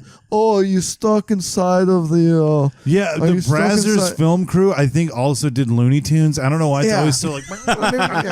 and they were also doing all those weird like YouTube sound videos effects. for kids. Yeah, It's weird. It's funny, like, yeah. oh, it's fucking strange. And then I stuck in there, oh, what? And it's like, oh, Yeah. Wait a minute. What's like? Yeah, it's like a. They actually got the boing sound effect. Yeah, right? Yeah. Just fucking. When he comes, he does that face, Yeah, right? yeah, like it'll be like yeah, like Danny Dong with his like 17-inch wiener, dude. Yeah, Danny the Dong. British guy. Did he get a tattoo on his dick or no? I don't know, but the funny thing about that is Sometimes when they reuse a lot of the actors, it's hilarious. Like Johnny Sins, that bald dude. There's like a meme of him where it's like, this man has worked so hard for his family. He's been a doctor. He's been a lawyer. He's been a milkman. You know, and so a plumber. We're gonna do something like that in our in a YouTube video because Randy's buddy is Alex Legend. Awesome name. You've seen him. You've seen he's him, fucking probably. everything. He's Alex Legend. Alex Legend, yeah. Yeah. Oh yeah, the Frenchie. So he fucking shout out Alex. So yeah, so Randy calls him Frenchie or the Frenchie, and he seems to be a fucking super nice guy. Like sometimes Randy will put him on the phone and I'll like talk to him. Yeah. Oh yeah, Randy, he is going to be my lube boy today. We're on set. I'm like, yeah, Randy, you gotta lube up my wiener. I'm like, Fuck. but it's like we wanted to get him in a YouTube video, and we would be like, I know you from somewhere, dude. And he'd be like, oh, and I'm like, are you my plumber? And he'd be like, no. I'm like, fuck, I know you. Are you my assistant principal? You know? I'm like, I know who you are. What? You're my stepdad. Fuck. How did I know? Like, we had this whole. I wanted to do like a weird gag where everywhere we go, I'd be like, no, that's not it. You should do it. That's hilarious. It'd be funny, dude. yeah. That's At the end of it, super you're my funny. stepdad. Yeah. One of Brasser's biggest star is a Spaniard dude, a paisan of yours. Your house. okay. Was it El Jordi, whatever? Jordi el niño. Also, you're into Brassers. Why is Jordi that- el niño polla. They have like such a weird, like the fetish with like weird sized people. He's It'd be the- like a giant BBW with like a guy that looks like he's, you know. He's a Pee Wee Herman, but with a fucking forearm for a Yeah, dick, yeah, right? Yeah, I've seen that guy. He's like very small. Yeah. He looks like he's like 15. It's yeah, like they a could weird, like lift him up. It's a weird thing. It's been dude. strange to see like the evolution of porno since we were younger. It was like porno in the 80s and 90s was like fairly like for the most part fairly like cookie cutter. It was always like at least from what I remember, it was always so like normal. It was like normal ass porn. Yeah. And then like as time went on, things just got freaky. weird. Well, they have to compete, right? They have to compete. It's kind of like. But it's like I didn't even know this was a fucking fetish. Yeah, like all that it's like so stepmom weird. shit or Yeah. like stepdaughter or like I'm like what I didn't know this was a thing. Like- Well, we're supposed to work on homework, but I've got a boner. Yeah, it's weird. What's like the weirdest porn you've seen? The orangutan on top of a woman. Wow. But you saw it. That we talked about. So 8 you saw hours it ago. then. Yeah, there is- It's out. You saw it. No, I didn't watch it. I just saw like King Louis of the Jungle Book on top of somebody. There's this other, speaking of weird porn, there's this other weird porn that they're fucking regularly or whatever. But when the guy comes, he comes like liters and liters. You've seen that? No. But it's not, you can see it's fake. You know, but the girls get so fucking sprayed. Oh,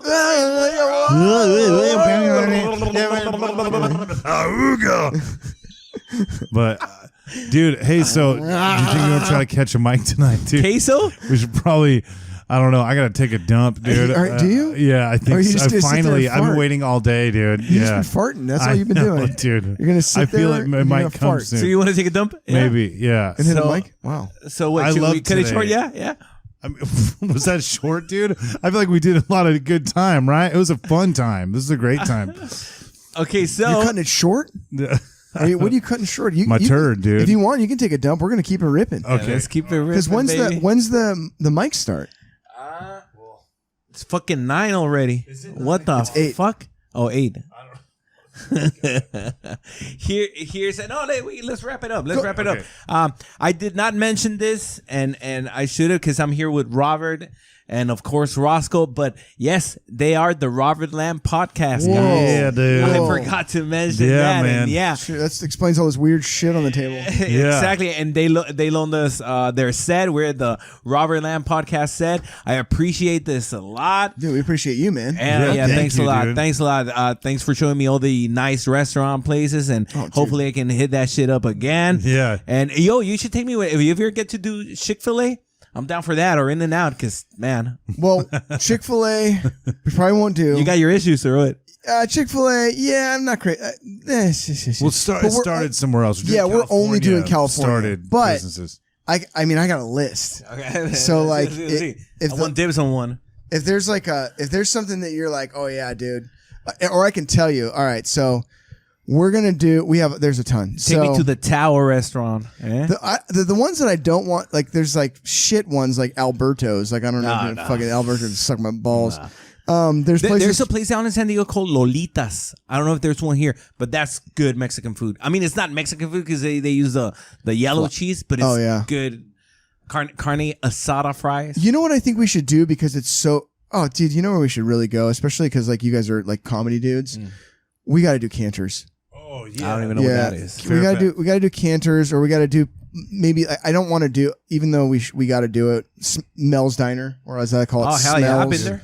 Yeah, so we could do Mel's. Thank you for having me on the pod, Manolo. Yeah. Oh, you get to where can people find you? In the bathroom? Yeah. Robertland Podcast, dude. Thank you guys. Yeah. He's taking a dump, yo. I have to take a dump. Robert needs to take a dump. That's good, man. I'm glad that it's finally coming. Yeah. I'll say a prayer for you. We can also, dude, speaking of like non-Mexican Mexican food, we go to Tito's Tacos in Culver City. Let me get over here. Yeah. Tito's Tacos. Tito's Tacos in Culver City, yeah. What else do you have on that list? Why won't you do Chick-fil-A? Because we're only doing California. Yeah. Only restaurants that started from here. Yeah, so that's the podcast now. It used to be all theme park stuff, but after a certain point, we felt like we were hitting a wall, and we kept like going back to food stuff. And food is like something that like anybody can fucking do it, but it just seemed like a natural progression because of the cartoon characters and the fucking, the play places and all this other shit. And there's so many fast food restaurants that started here in California that like that well is so deep where after a certain point with doing theme park podcasts, we talked about Disneyland so many times that it's kind of like we'd have to go real deep into theme parks that we've never been to and talk about experiences at theme parks that I didn't even know existed. That but would like, be so obscure, right? Yeah, and like this way, it's like when we talk about fast food chains, even when we bring up like today, we talked about Taco Bell and Del Taco, which are like everybody knows what those are in the United States. Yes, everybody, but nobody knew that Noggles was an offshoot of Del Taco that ended up getting absorbed by Del Taco later on. Like Noggles is a fucking that could have been like another huge place, or like Taco Bell bought Pup and Taco. And the same kind of thing. It's like, I love finding out these weird things about, like staples of the world that started right here in our backyard. Okay, but we need those restaurants because there's a lot of California restaurants that are not in LA. Right. Like the one I just mentioned, Lolitas. Sure. Which for me is the best of those Roberto's, and Betty Barritos or whatever. And that's why I want to try to focus in on, for the most part, chains. I want to focus in on small chains. That being said, we will do offshoots or one-offs where we'll do places like Lolitas, or we'll do a place like Cantor's where with Cantor's there's two locations, but there's only one, like the original one on Fairfax is a fucking institution. So like I like doing these places that have a rich, deep history to them. Clifton's Cafeteria, that's another one that's like ripe for the Robertland podcast because we can talk about the history of that has crazy history. I mean, they were doing shit in the 50s that nobody was doing. They were taking out full page ads in the Los Angeles Times that were just saying like black people come here to eat and like doing shit. Yeah, dude, like shit that like nobody was doing when they didn't give a fuck. Yeah. But like I love finding out this stuff about these restaurants. That's progressive though. That fuck was yeah, especially in the 50s. Good for the time. Yeah. So is Carl's Jr. not from here then? No, they're not doing Carl's Jr. Actually, you know what? I think that they might be on the list. Carl's Jr. is. Because I know it's Hardee's, right? And that's from the East Coast, right? Yeah. But maybe Carl's Jr. Because I think it was Carl's over here and Hardee's bought it or something like that. Something like that. But because Carl's Jr. is from here originally. But Carl's Jr. So the ones that I have a hard time with are the big ones, like Taco Bell, like Del Taco, and it's because they're so everybody knows these places, and I like to do ones that are a little more undercover. Or just ones that you just don't quite think about all the time. You're not going to do McDonald's? We did McDonald's. We did In-N-Out Burger versus McDonald's. So like, who won?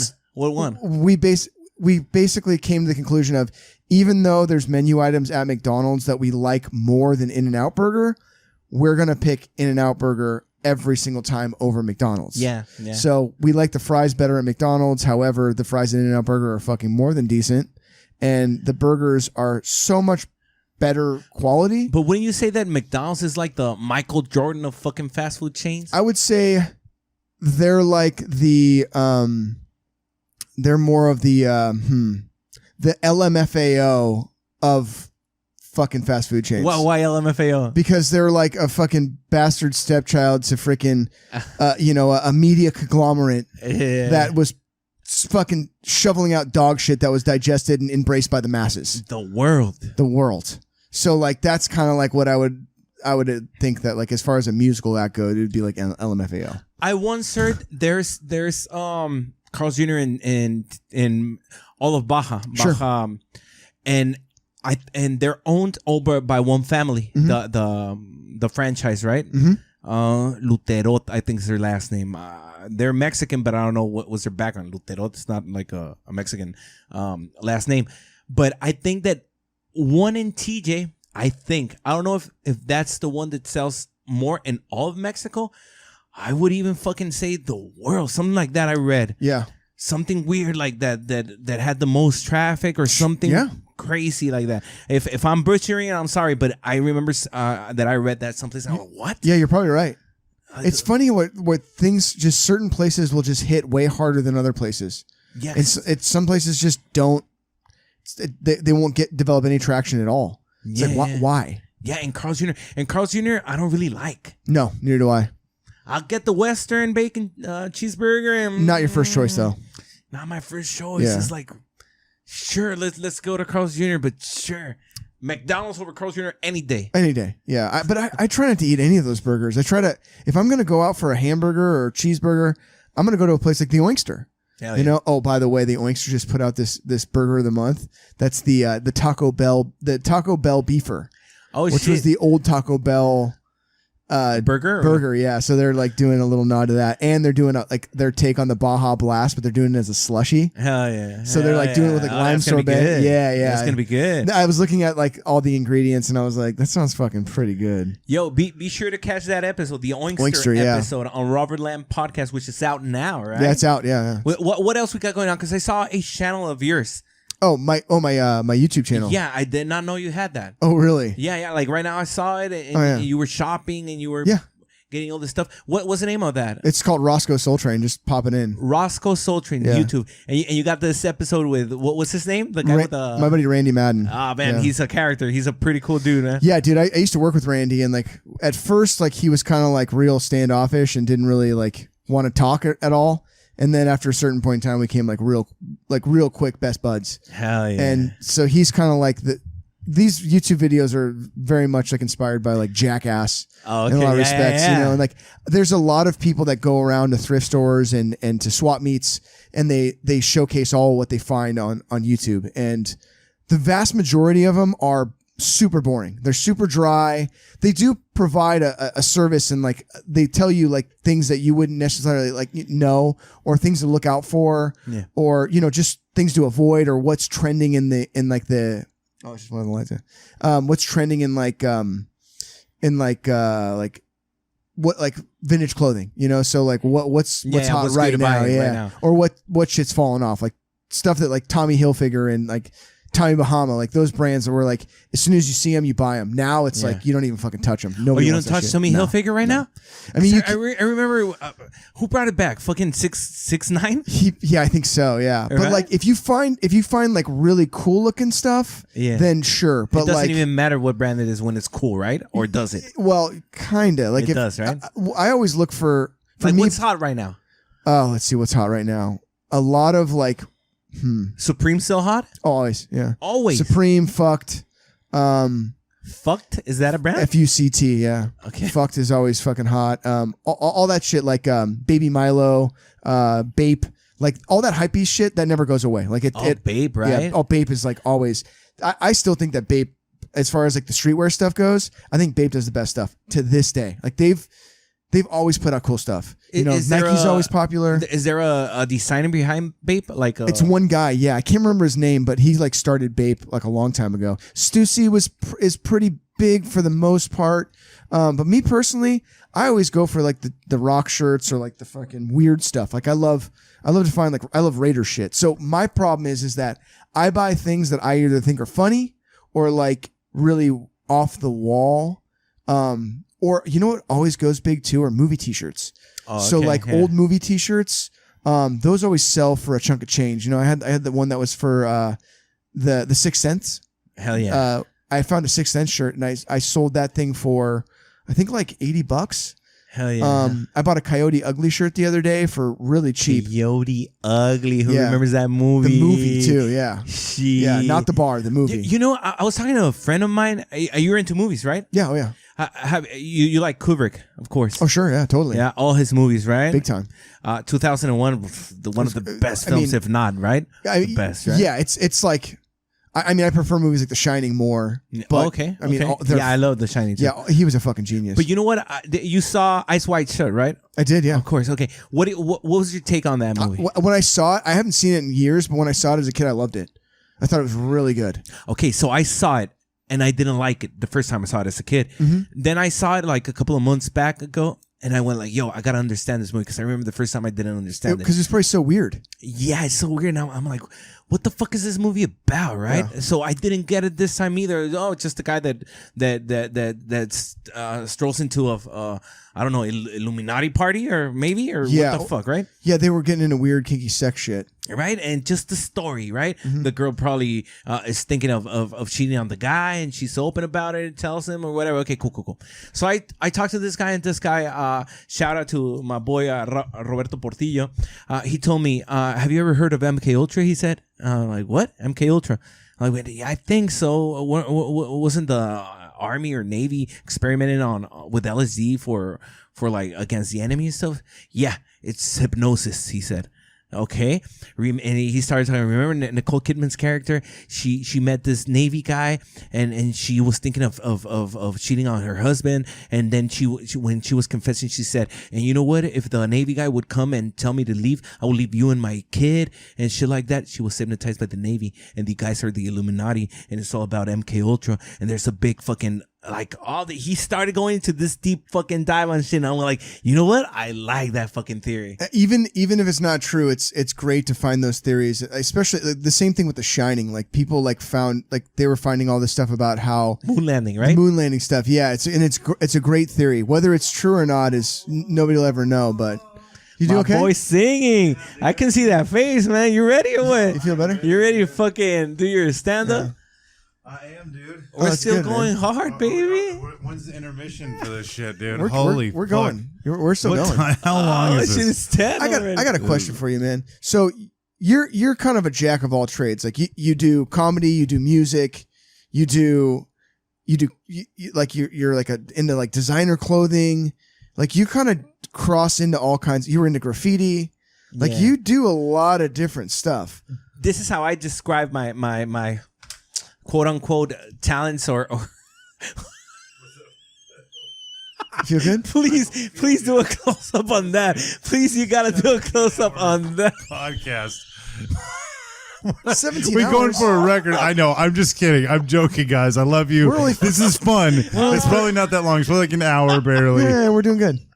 Okay. Please, It feels like a long time since. do a close up and put what the fuck he was thinking then in writing, man. Please. No, I mean, I just got a little. I feel relieved. Good. No, I feel relieved. Good. It's okay. Yeah, Yeah, you- I'm good. I'm chilling, guys. He literally went like, This is fun, dude. fucking Mexican. No. I think it's funny, dude. You're like, we're good on this one. I'm like, are we? I thought we were fucking ripping. Yeah. Let me just describe this. Yeah. This is how I would describe this. Okay, I think that all of us, you, Robert, me, and a bunch of people, are born with something. Is it innate? The word, yeah, that you're good at, like a talent that you're born with it, right? And then Maybe it's Maybelline. Yeah.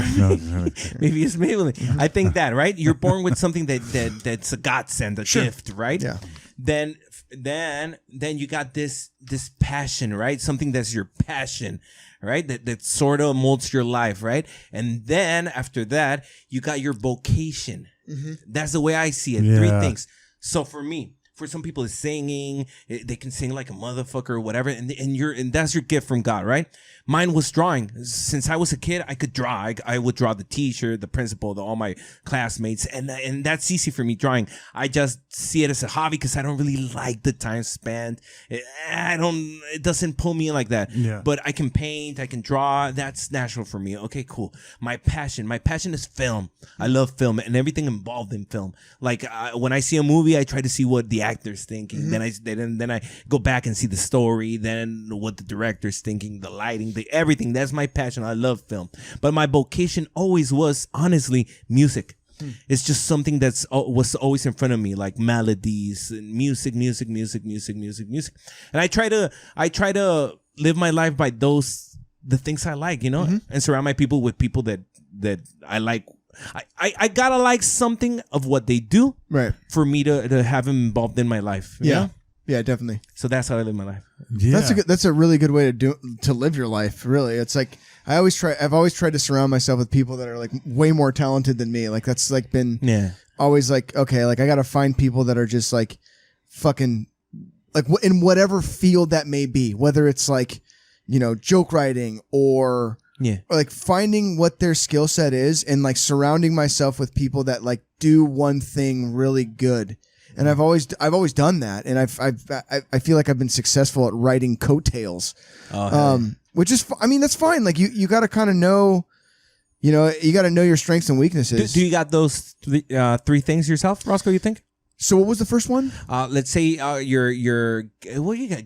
What do you call it? Your talent. My talent. I would say my talent was always as a kid like playing music. I was always a decent enough bass player to where I could play really well, and then an okay guitar player and a decent songwriter. Oh yeah. So I always felt like that was kind of like my talent. Yeah. And then what was the second one? The passion. What's your passion? What moves you? My passion was always there's a lot of them. Whether it was art, I always wanted to be an artist, like a visual artist. As a kid, I wanted to be a stand-up comedian. Did you ever try it? No, I've never done comedy. You should. We got to get him up on stage. I know Ross could totally kill. I've never done it. I was a front man in a couple of bands, and one band that I was in, the singer was always dying in between songs, so I had to like be the front man of the band. Cover him. They literally gave me a mic so I could just be the fucking. And did you like it? Oh, fucking put a mic in front of me any day of the week. I light up. Let's do that. My favorite thing to do in the world. Dude, Ross. I have had moments where I've bombed like hard, and like they've been like soul crushing moments that like really have. Like how so? Like singing? So yeah, there was one point in time when I was a kid where I don't know how, but like me and my best friend, we ended up getting the leads to this children's production of a play, where we were slaves. And so like me and my best friend, we ended up as the leads. I have no idea. George is a decent actor. I was not good at all, but for whatever reason, and these were like fucking like Northern California theater nerds, like just fucking actor kids, I'm a snake. It's like, oh yeah, God. oh God, yeah, I know exactly. I'm a tiger. Did you ever act? I've if I have to. But did you study acting or? No, no. We were just always trying to create dumb shit. Like I was obsessed with public television. Because that's public access. Public access. I was like really obsessed with public access as a kid, and we used to try to make videos, but we did, but they were always like, I would love to see him now. I have no idea. Because we know Robert can act. Yeah, oh yeah. We just saw The Mindless. Yeah. Please check it out on YouTube. It's hilarious. That was actually really good. That stuff is great. Oh, thank you, dude. And I like seeing that kind of stuff because it kind of shows where, like the evolution of things, and like with those little seeds and kernels of that stuff was all the tools that people used to like further their own jobs, Yeah, it's wild, man. I think though, like with all of this stuff, like creative people in general, it's just like, you're compelled. You're compelled to do it. Yeah. It doesn't matter. Like Kurt Cobain always talked about that, like how lazy he was with a lot of things, but when it came to art and music, it's just like in you to do it, And I think you find other people that you can play with. Sure. We're basically big kids. Facilitate that, yeah. And facilitate that and make and yeah, it's crazy. I mean, yeah, I think as a kid it was just in me to do it. Like my brother and I would make movies with our action figures. Mm-hmm. Like we had this one called Star on Top of the Christmas Tree, and it was like a story where they'd have to try to get to the top of the Christmas tree. And like some of them would like die, and it was like funny, and yeah, it's so crazy. Like it's just in you to be creative. I would always, You know? I would say that my passion would be to provoke a strong reaction out of people.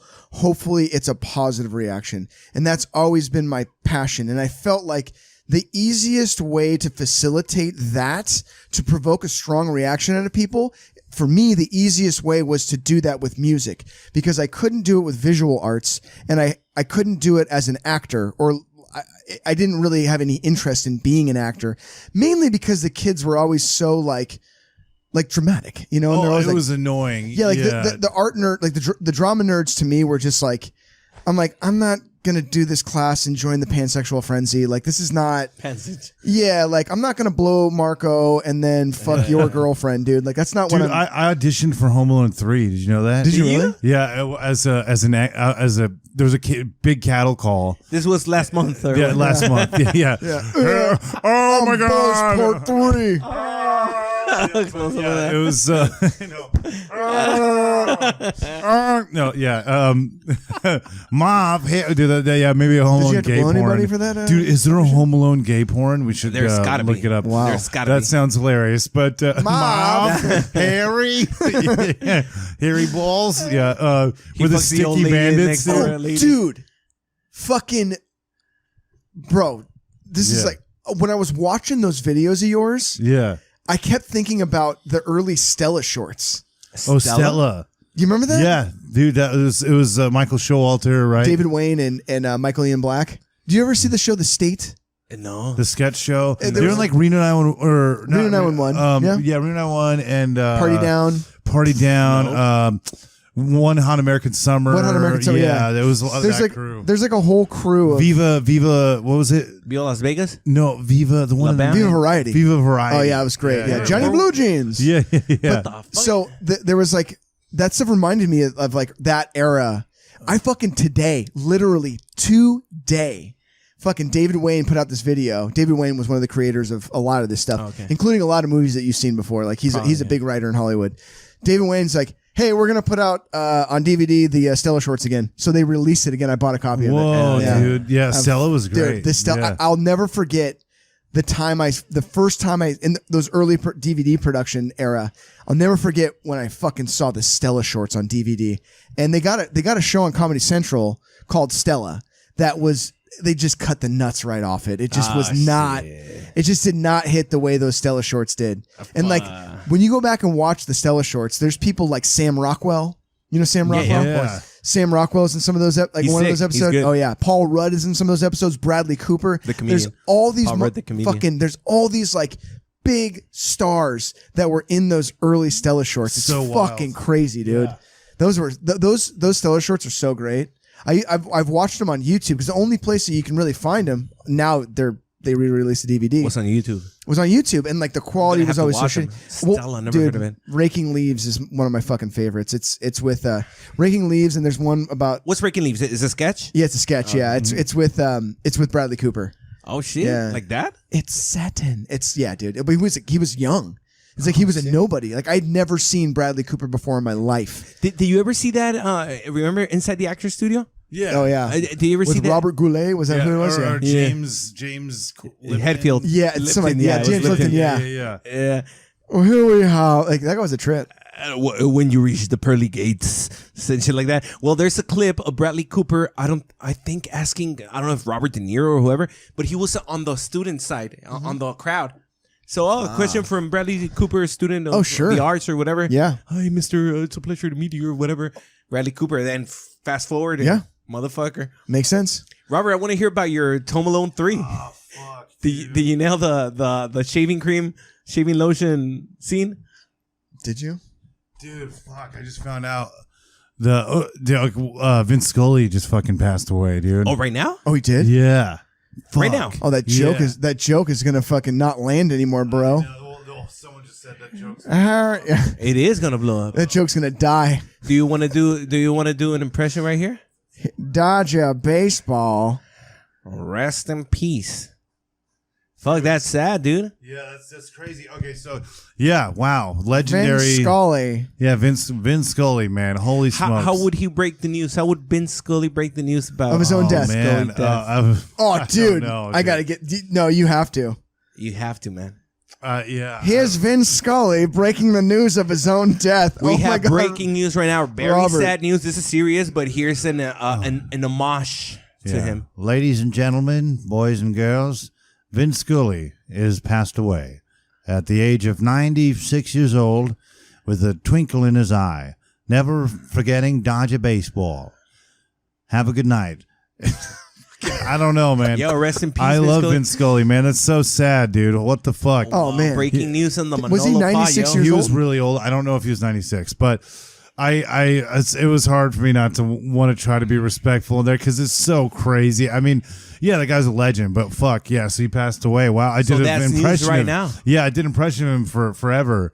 But I make him say obscene things like Tommy Lasorda's a fat fuck eating, stuffing his face with Dodger dogs. Like His just fat talking fucking stuff. face. Yeah. His pig-like face with Dodger dog. It was always just really Brought to you by really obscene stuff, which is so out of character. But yeah, he was the best baseball announcer of all time, dude. It's fucking crazy. Wow. I would also agree. I'm not Yeah. even a baseball fan, but like he's an absolute fucking icon. Yeah, it's wild, man. And you know what? I remember I told you, no, I don't know who he is.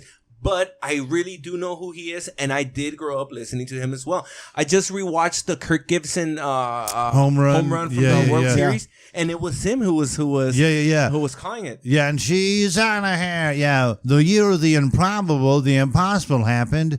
Yeah, in my set, I was talking about a caveman blowing a load at that point, but because he has so many facts that he shares. Like, in the year 550,000 BC, a caveman named Cum used cum to fend off evil spirits. This game has been brought to you by Brazzers.com. Brazzers, the world's best porn site. Go fuck yourselves, everybody. So I have him say that at the end of the show. But I love Vince Scully. Rest in peace. Wow, that's fucking crazy. So that just happened. That's a long life. Yeah, dude. It's good. So he talks about seeing Babe Ruth, like getting greeted by all these kids, like bum rushing him. He called, like, when he started, it was Jackie Robinson was on the Dodgers, and he was in Brooklyn. Wow. So there's not many left now, from that time. He was, it's insane, but wow. What's his name? Vince? Like Vincent? Yeah. Scully? Yeah. From, X-Files. X-Files, they did that as an homage to him. Oh, shit. Vince Carter, I think is his name. Vince and Neil. They would call him Scully, right? Yeah, when he's not like running people over or whatever's going on. When you said that, I was like, is it really he's gonna say Vince Neil? I was like, that tracks too. Yeah. Guy looks like a swollen booger right now. Oh yeah, dude. He looks like the Mucinex guy, right? He really does. Look like the Mucinex. He is the Mucinex guy. I know. I think I've seen him in a Raid commercial before. Oh, Raid. Yeah. I actually did see Vince Neil in a commercial recently. It was like a commercial in I think it was Canada where he's riding a Zamboni. A Zamboni. I just saw Kid Rock at a concert kissing Vince Neil. Did you guys see that? Was it Vince Neil or was it Trailer Trash Tammy? Oh, okay. Sorry. I think it was Trailer Trash Tammy. I mean, I saw that though. Yeah, I was like, what Trailer Trash Tammy's fucking funny. She is. She kissed him straight up. Yeah, they were like, well, he was like licking her face. Yeah. And she was like, fuck it, I'm going for it. That was funny, man. Well, a sad day for Dodgers fans, for American entertainment all around. Yeah, for baseball in general. That sucks because I'm a huge Red Wings fan. And Mickey Redmond is one of the announcers for the Red Wings. He played for the Red Wings back in the day, and now he's been one of their announcers for years. And it would be a very sad day when Mickey Redmond passes. So Vince Scully was on a completely different level of that. Like he was top tier. May you rest in peace. What was the cause? Like just old age, or what? AIDS. Yeah, probably AIDS. Old AIDS. No, yeah. He died of old age. he was 94. So that's a long road. Yeah. But yeah, he called the games from the late 40s to like 2016. So it's kind of insane. Yeah. But dude, all the props to Vinny. Yeah, it's crazy. My grandfather used to fall asleep to the games, and he loved the games. He's from the East Coast, but he moved out here, so it was the Dodgers. They were a big league team, and now they're here. So of course he was a huge Dodger fan, but he'd always like fall asleep with the games on, and then I would just start emulating his voice because I got the cadence, a little bit.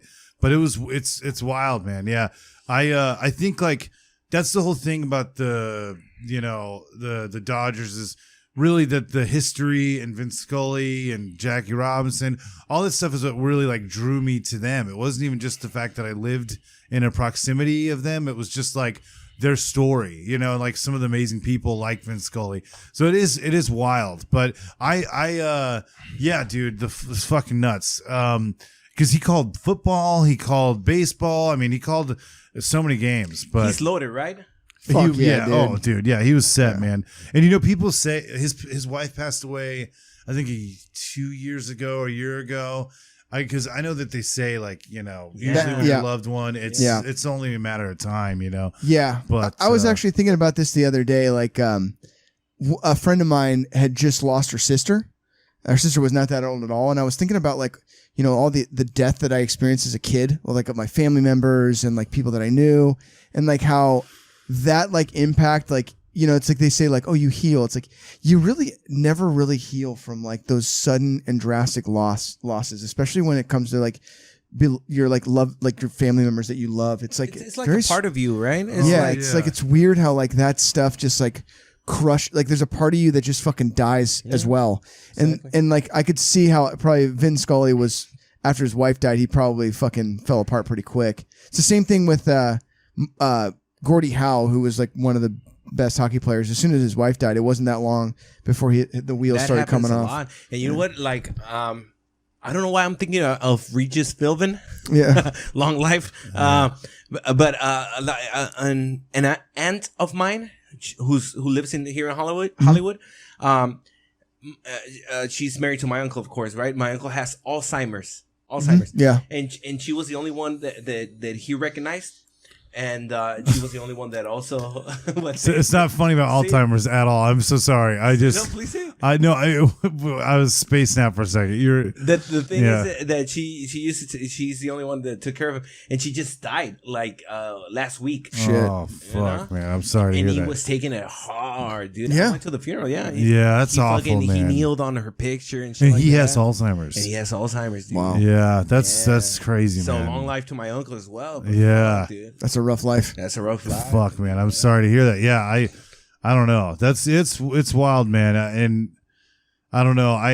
Vince Scully though. Fuck yeah. Rest in peace. You just did an impression of him calling his own death. With the camera, that's gonna go viral. With my camera on. I know. I didn't know how to. You were live on Instagram too. I don't know if I told you that part. Was I? No, I just kidding. Whatever. I know people are that like... That was pretty good, though. I will say. That was good. It's a good homage. Yeah. I couldn't have done it. You're good at it, though. Oh, thank you, dude. Yeah, Matt, Ryan D's brother told me right now. I was like, oh, shit, Matt the Rat broke the news. Did he have like a catchphrase or no?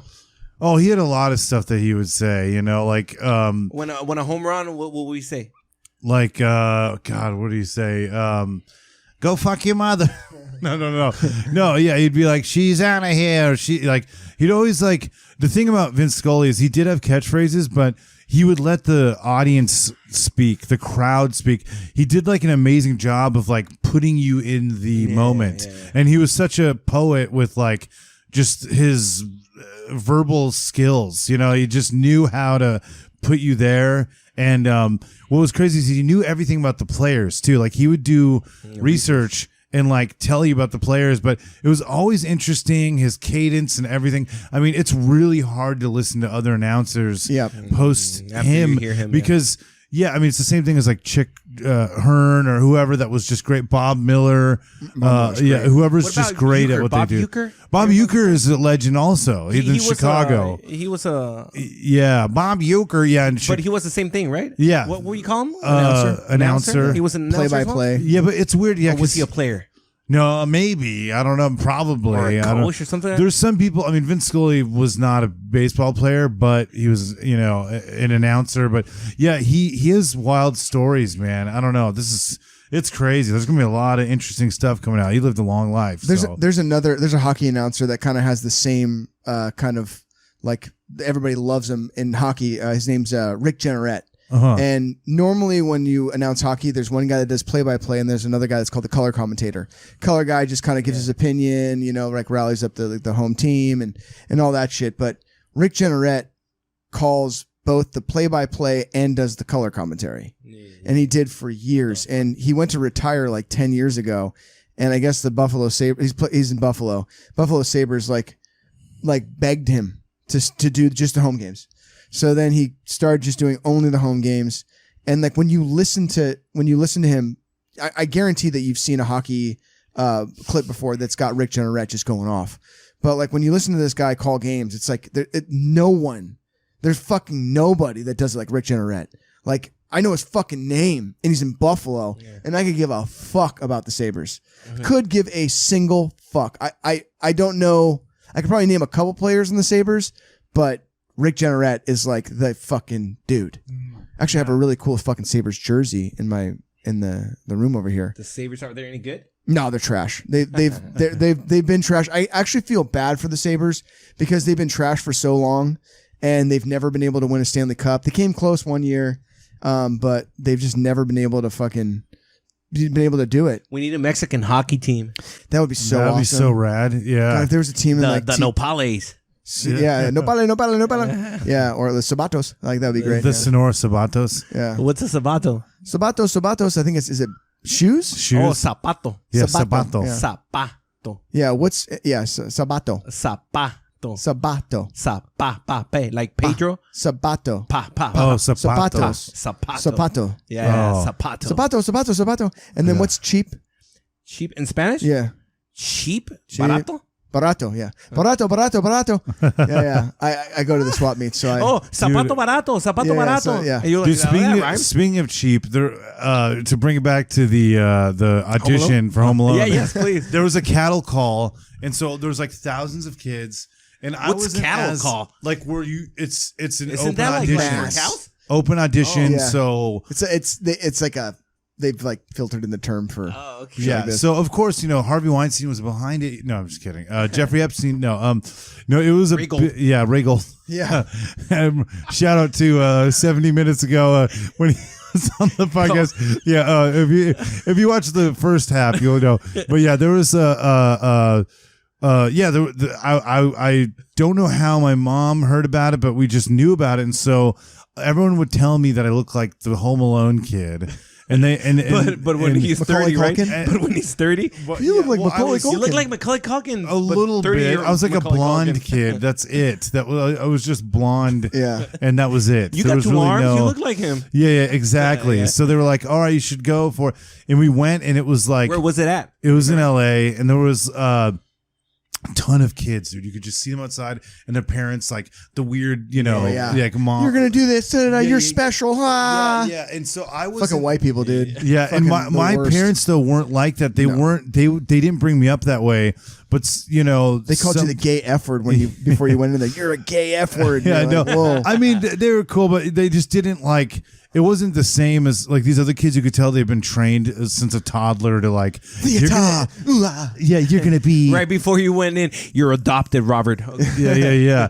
Well, I was excited because I loved movies, but I was so nervous and I was so terrified. It's a big deal. And so we went in there, and there was other kids with me, like two other kids with me. Auditioning at the same time. Yeah, it was strange, and they're like, okay, hey guys, what's your name? And they're like trying to feel you out. You know what I mean? And I was really shy, and I remember just being like, oh, Robert. And then these two other kids, one had the JTT haircut. Yeah, of course. And my mom would never have my hair like long. If it did, it was always short, So she was like, yeah, I didn't really look quite like him. I don't know. I mean, I was a blonde kid, white kid or whatever. But it was funny because there was people in the line. Like I remember this mom like yelling at her son, like, this is for us. You know what I mean? Like you were going to let us down. Like she was yelling at him. And then there was a kid with there was a Latino kid he was like a chubby kid, but he was really brown, and he had like the yellow, but they bleached his hair, dude. Fuck yeah. It was like yellow though.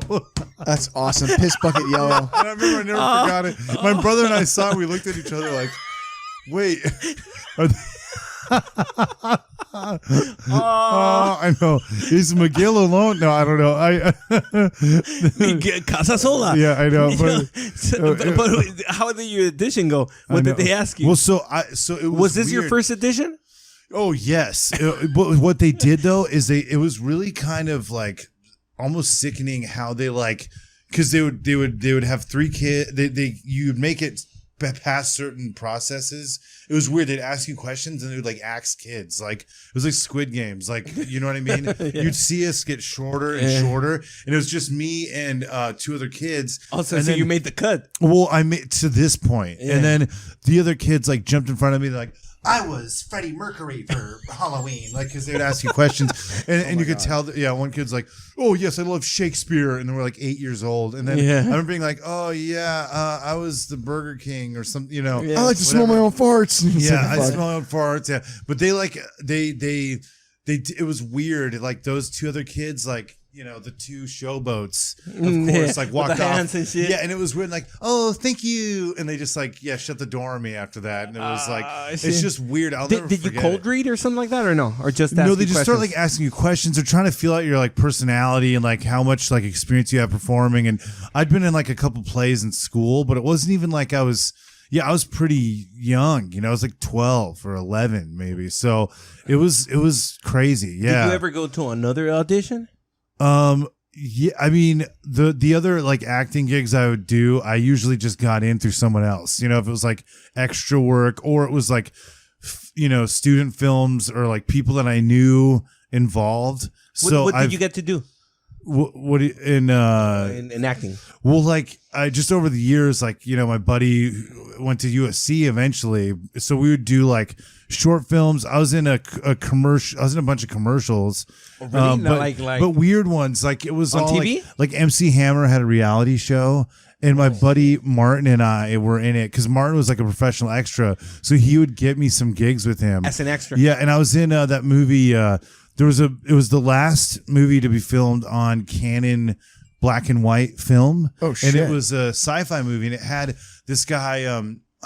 Dick. I forgot his name, but Dick he Miller. Was in, no, but he's Big like that. Dick? He was in Dick Pick Miller. Dick. He was in Twilight Zone and a bunch of movies. I know you know who he is. He was in maybe UHF, I think, is like the bad guy or something. But he was in the movie, and it was his last movie, but it was B movie, and it was called The Ghastly Love of Johnny X. But Creed from the Office. But you got a role there. I was a featured like extra, so I was in it like a few scenes and stuff where I'm like trying to grab Creed. And do you ever talk as an extra? No, I mean, you could like yell stuff in the background. I remember that. I studied acting here in San Diego. John Robert Powers, one of those schools that takes your money. Oh, yeah. But they took me to IMTA, it was called. I don't know if you heard of that. You go to New York, they take you to New York, you pay $5,000 to go. Yeah. You go to New York and you audition in front of like the best casting agents in the world or whatever, right? So, but looking back, you know what? This is what I did because we had our monologues, right? But this is what I said. I went up and I fucking scratched the monologue. No, fuck the monologue. So I went up and I went like, hello, my name is Manuel. And you might ask, how old are you, right? And you see me and you go like, oh, he's definitely 15, right? But then I stand up and you go, oh, no, wait a minute, he's 10. But then I start talking and you go, oh, no, he's 7. You know, and looking back, that was probably like a little bit of stand up, right? Pretty much, yeah. So yeah, I got an agent, and he would send me off. I was 17, and he would send me off like, okay, so this is the role, and I would get to the spot, and it would be, you're Roberto. Okay, so I'm Roberto, the dad. What the fuck? I'm 17. Yeah. So I never got any. I got industrial films, shit like that. You know what that is, right? Yeah. But I got paid. Fuck yeah. Who cares? Yeah, it was weird. It's everything that I did was very like organic. It was like through my buddy who's like a filmmaker, so I just meet people that way. Happen. I've always done DIY, like just do it myself. So I've like organically just met people through that. It's kind of crazy, and then everyone else that goes straight to the because people just don't know, and they'll go to the like, let's take your fucking money. I mean, sure. I've done. I mean, I did acting. I did improv, UCB and stuff. So yeah, I remember they used to tell us, like, because we were extras most of the time, right? And they would say, if you ever get to talk, or my agent would tell me, if the director tells you, yo, you're going to scream and say help or whatever, you let me know. Because we're going to, as soon as you do that, you're in the union, baby. We'll sag you. Did you know that? Really? Like if you talk, now you got a speaking role. So now you can apply for the union. I don't think it's that quick. Well, it was back in the day. Of course, right? So that was like a weird little loophole that people would do. Well, I remember that was like 2000, some shit like that. Yeah, because I remember hearing it was like you have to get vouched. You get the voucher. Well, if you got a speaking role, there's a weird thing where it's like you have to have 3 gigs that are SAG eligible, right? Something like that. Until you can get a talking role. But there's like 3 SAG. You have to have 3 gigs, but they have to call all the SAG extras first, and then if somebody doesn't show up on set and they need somebody, then they will go, okay, well we'll bring you in. And this will be count for your SAG extra. But dude, there's people that only do SAG extra shit and they make a fucking killing. And they don't have to fucking pay for food, haircuts, nothing. They end up with some fucking shit on their head, but it's like they don't have to do shit. But I guess they just sit around most of the time. Being an extra for me was the worst, man. Always be quiet on set, just fucking waiting. And remember Titanic, the movie Titanic? Yeah. That was filmed in Rosarito. Was it really? Oh, wow. Titanic, yeah. DiCaprio and Kate Winslet. Mm-hmm. Yeah, that girl. And Billy Zane. Yeah. And there was like a cattle call as well. A bunch of TJ Mexican extras, and they put them in fucking English garments or whatever. It's kind of rad, though. That's cool, dude. That's really cool. James Cameron's coming down here. He's going to film a big movie. Yeah. Fucking one of the biggest. Yeah, one of the biggest movies of all time. Yes, so fucking cool. Yes. And that was in Rosarito. Also, because there's a studio down there, right? Fox Studios. Oh. Okay. There's Fox Studios in Rosarito. And they also filmed what was it called? With the guy from Gladiator, what's his name? Russell Crowe. Mm-hmm. The Commander-in-Chief or something. Oh, I remember that. Yeah, that was like in the movie theater and out the movie theater right away. Yeah, but it was a big spectacle. Yeah, well, that was filmed also in Rosarito. Yeah, part of it at least. Growing up, my mom always used to take me around to filming locations in my neighborhood or in my hometown, and it was trippy because there was this movie called Explorers. It was with Ethan Hawke, River Phoenix. It's a Joe Dante movie. It's a Joe Dante movie. Yeah. And it's like, is it good? Yes, it's great. And what's trippy about Explorers is that it starts off as one movie, and then halfway through it just goes into the spaceship, and it's like a fucking completely different kind of movie. To see it. It's a great movie. It's so funny and fun. If you like the Goonies, it's fun. It's a fun movie. Yeah. Elephantitis of the balls. It's really fucking awesome. But it was filmed. That was a Voodoo Glow Skull song. Remember? They put that in there? Yeah. Fucking I got elephantitis and the nuts. So that came from Explorers. Yeah. The junior high school that they were filmed at, that wasn't in my hometown, but all of the houses and Explorers were, and some of the, like, there was a hill that they were in one of the shots that me and my friends used to go smoke weed at because it was like the perfect like outlook of the whole city. And so we would just like walk into this little area and get high up there. But yeah, dude, my mom used to take me all the houses, and then there was like Peggy Sue Got Married, and then Howard the Duck.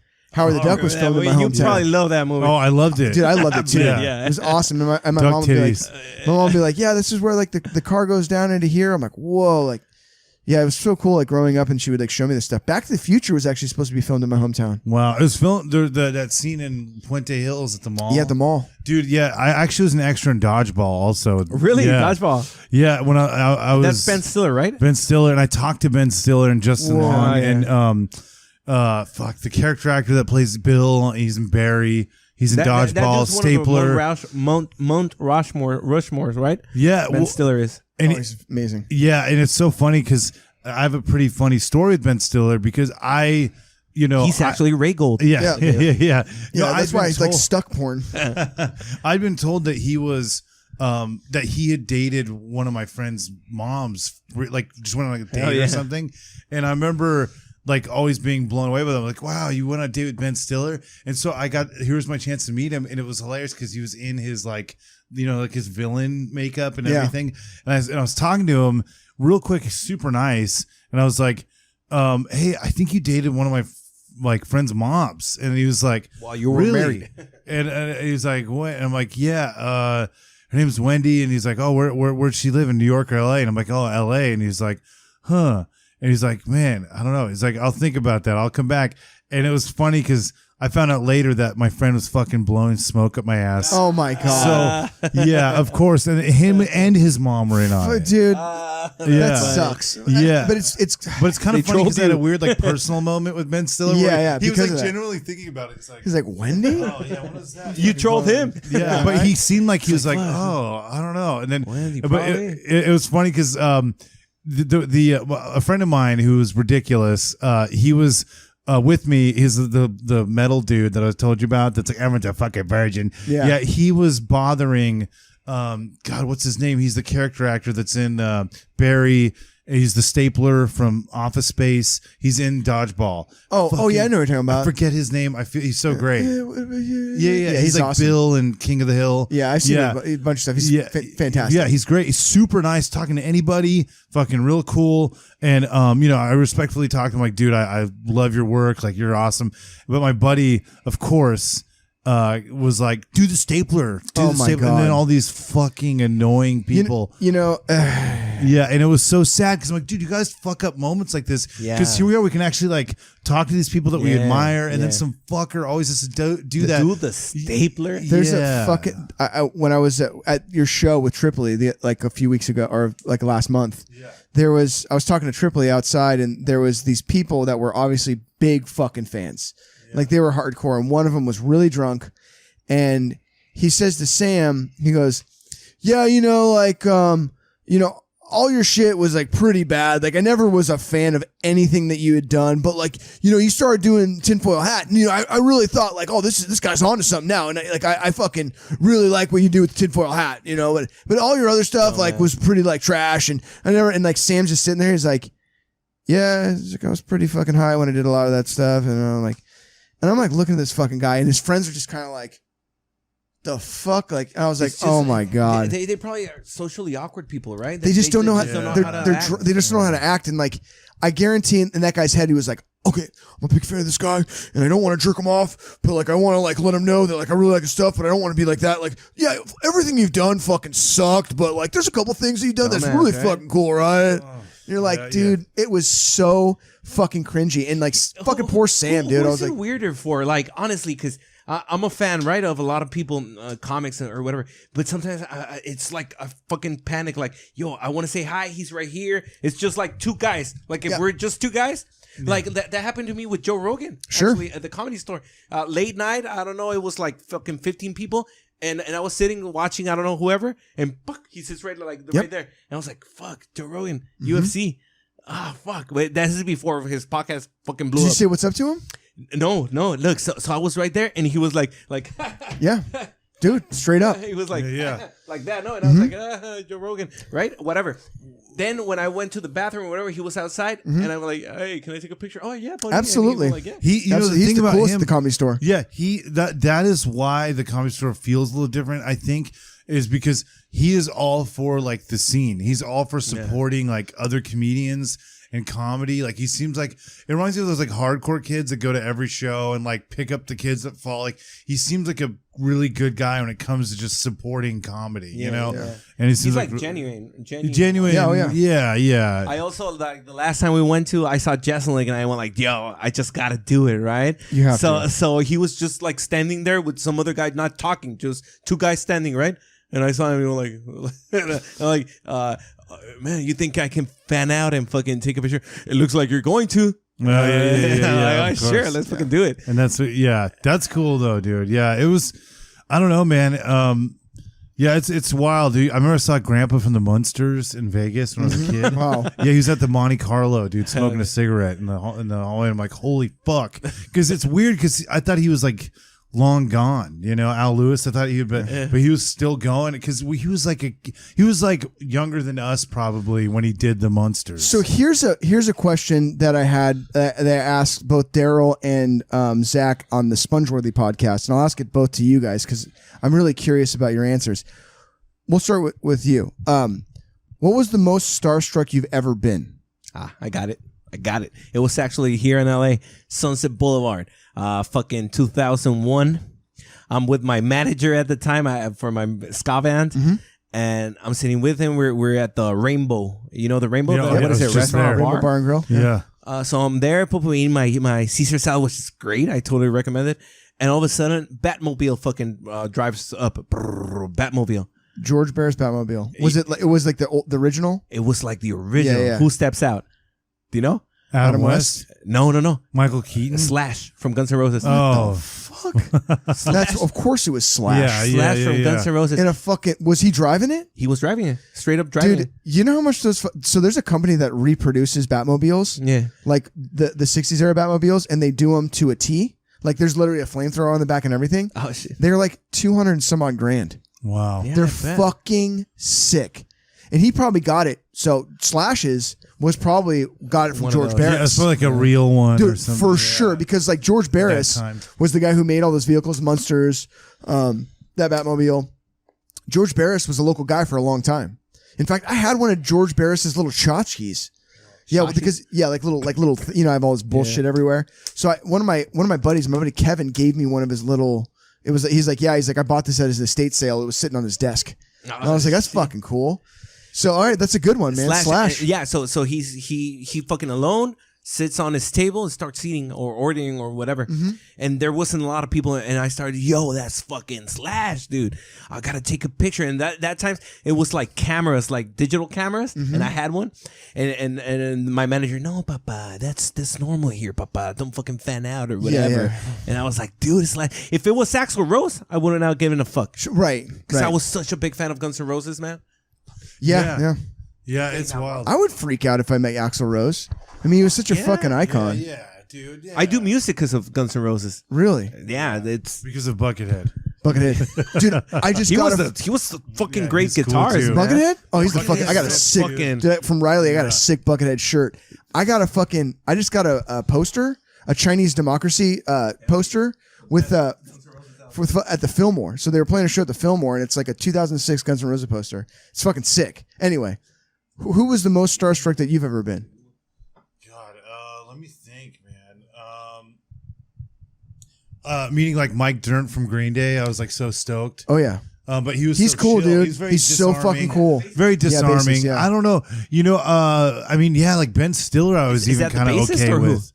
Yeah, the bassist. Yeah, bassist. I think certain people, like I remember meeting Pat Smear, from the Germs and Nirvana and Foo Fighters. Oh yeah, I know. Yeah, who he is. I met him and I was like geeking out so bad because I love all this stuff. I love the Germs and I was a punk rock kid.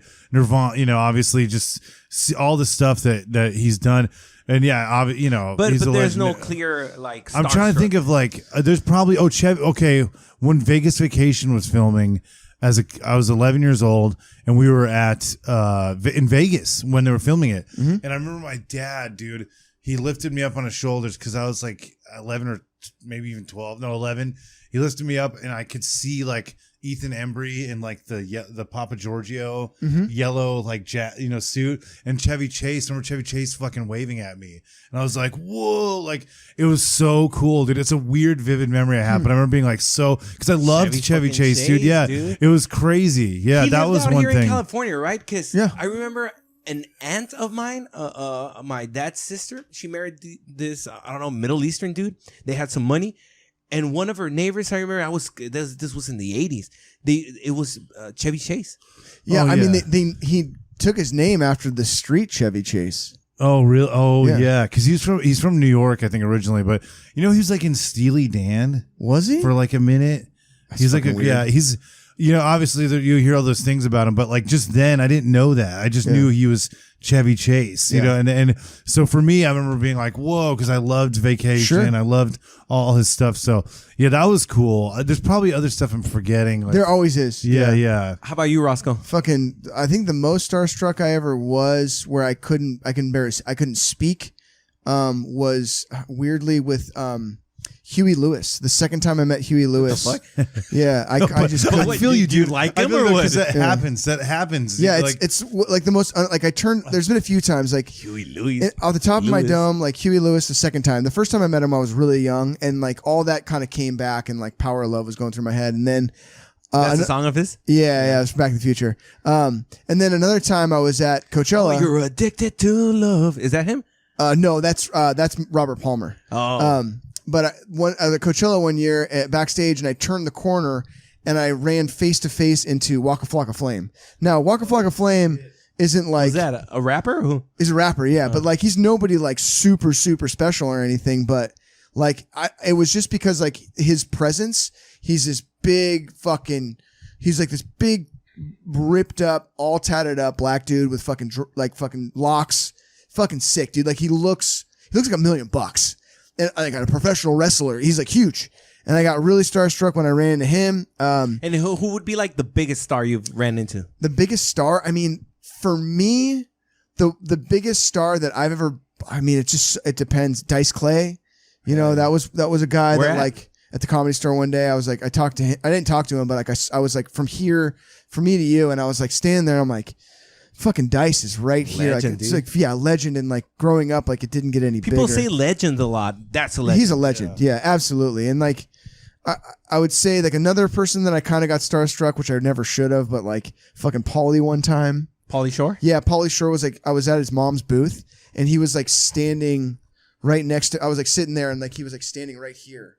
And like just watching, I can't remember who the comedian was. You're in my mother's booth. Yeah, but he was like, I kind of got starstruck there. But Steve-O from Jackass. Yeah. I got really. Oh, I ran out of battery. Oh, that's fine. I got really. Bitch. That's all right. Fucking, we'll just wrap it up. But yeah, Steve-O was one that I got really fucking juiced on. I saw Tom DeLonge and Tom York at the same time. That's a fucking at Stanley Kubrick's exhibit. That's crazy. And I want to say something to Tom, but yeah, I didn't. And then fucking. I met Mike Dirnt too. Oh really? Yeah, you're right. He's super disarming, super cool. Yeah. Trey Cool was another one. Oh, I met Trey Cool. Trey Cool's cool? He's cool as fuck, and he was like super easy to talk to, and like he came up to me and he was like, "Hey man, do you have a 9-volt battery?" I'm like, he's like, "I'm Trey Cool from Green Day." I'm like, "Dude, I know exactly who you are, man." I was like, Did he say that? Really? Yeah. And I was like, "I know exactly who you are, dude." I was like, and weirdly enough, I do have a 9-volt battery in my car. I'll be right back. And I was like, Go "Here to you the go." I was 7-Eleven like, and "Thanks, shit. man." No, I had one. Oh shit. It's weird. Dude, I'd love to meet Billy, dude. That's the only one I have met. I'm such a huge fan of his, Yeah. dude. And it sucks because, I don't know. Like people that we know that are older, like they still have that weird like chip on their shoulder about like Green Day getting so big. Yeah. You know, some people get so like weird about Dude, they it. fucking worked their But, asses dude, off, yeah. and they were geniuses. Yeah, exactly. Dude, So- Billy Joe's so talented, dude. Yeah, I would love and to meet him. for those dude. guys to be that level-headed, Yeah. it's unbelievable. Yeah, I the know. fact that we could just walk up to Mike Dirnt and be like, "Mike Dirnt, what's up, dude?" Like that Who's was Mike Dirnt? the bass Mike player. Dirnt from Green Day. Yeah. Like that moment of like just being able to do that. "Hey, what's up, man? Yeah, dude, I was in Petaluma earlier today, fucking around at the Mesa Boogie fucking factory, and like I just came from Fender, and they're like building me my own custom bass. It's gonna be fucking sick. Blah blah blah. Whoa, really? Yeah. Check this out. cool. Like it's gonna look like a fucking blah blah blah." And you're like, he's like explaining like his new custom bass at Fender, and I'm like, how the fuck am I just talking to Mike Dirnt about like about this shit? And he's like super like, yeah, blah, blah, blah, super cool. I'm like, what the fuck? I Tom saw- Waits was another one too I met. Shit. I saw a documentary. I think it was about Epitaph. Oh, yeah. Was that a Beverly Legend label or something like that? It was, yeah. Epitaph? It was, But well, wasn't it?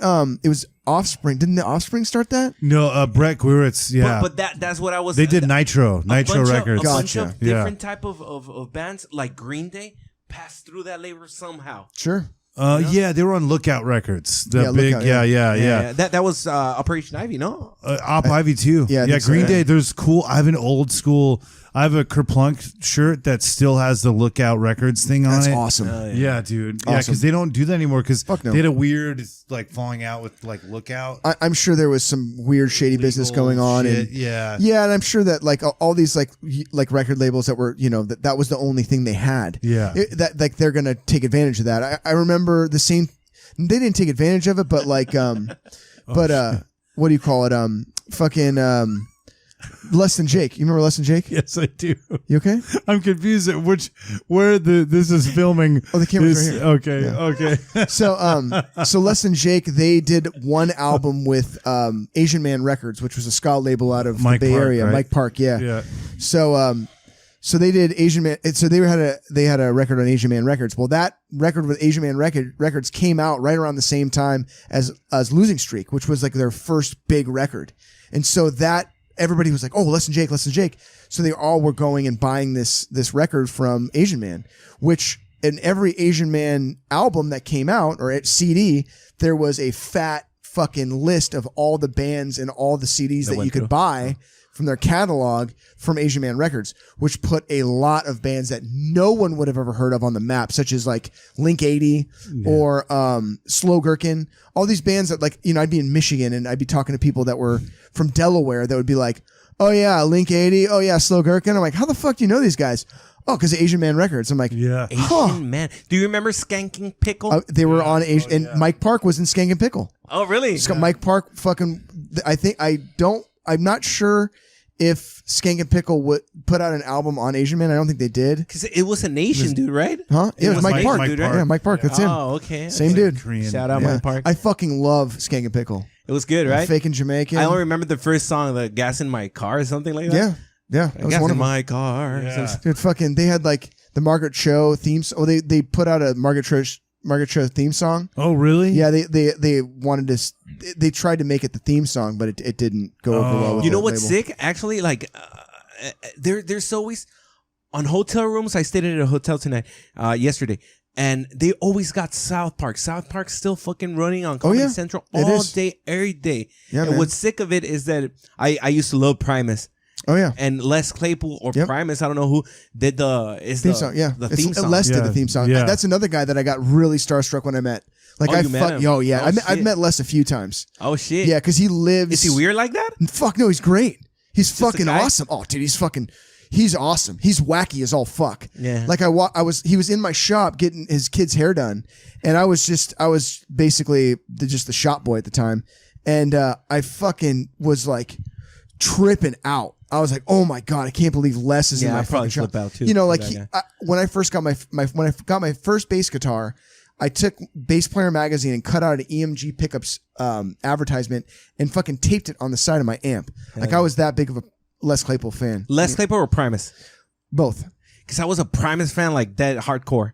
I still am. My name is Mud. Yeah, Great dude. song. Mud, Frizzle Fry. Oh, yeah, Frizzle Tommy Fry. the Cat. Dude, fuck all yeah, that dude. shit. Tommy the Yeah. Cat's great, Save dude. Cheese. Dude, Anti-Pop is a great album. Dude. And it's so funny because Les Claypool, like, that was when he decided not to do Primus anymore, was after Anti-Pop, because he felt like it had just become this corporate thing where they were just bleeding, they were just like a money machine. Yeah, I lost him after Brown album. Remember Brown? I love the Brown album. Yeah, that was good. But Yeah. after that, I stopped listening. I don't know. Dude. I just grew out of it. You know what?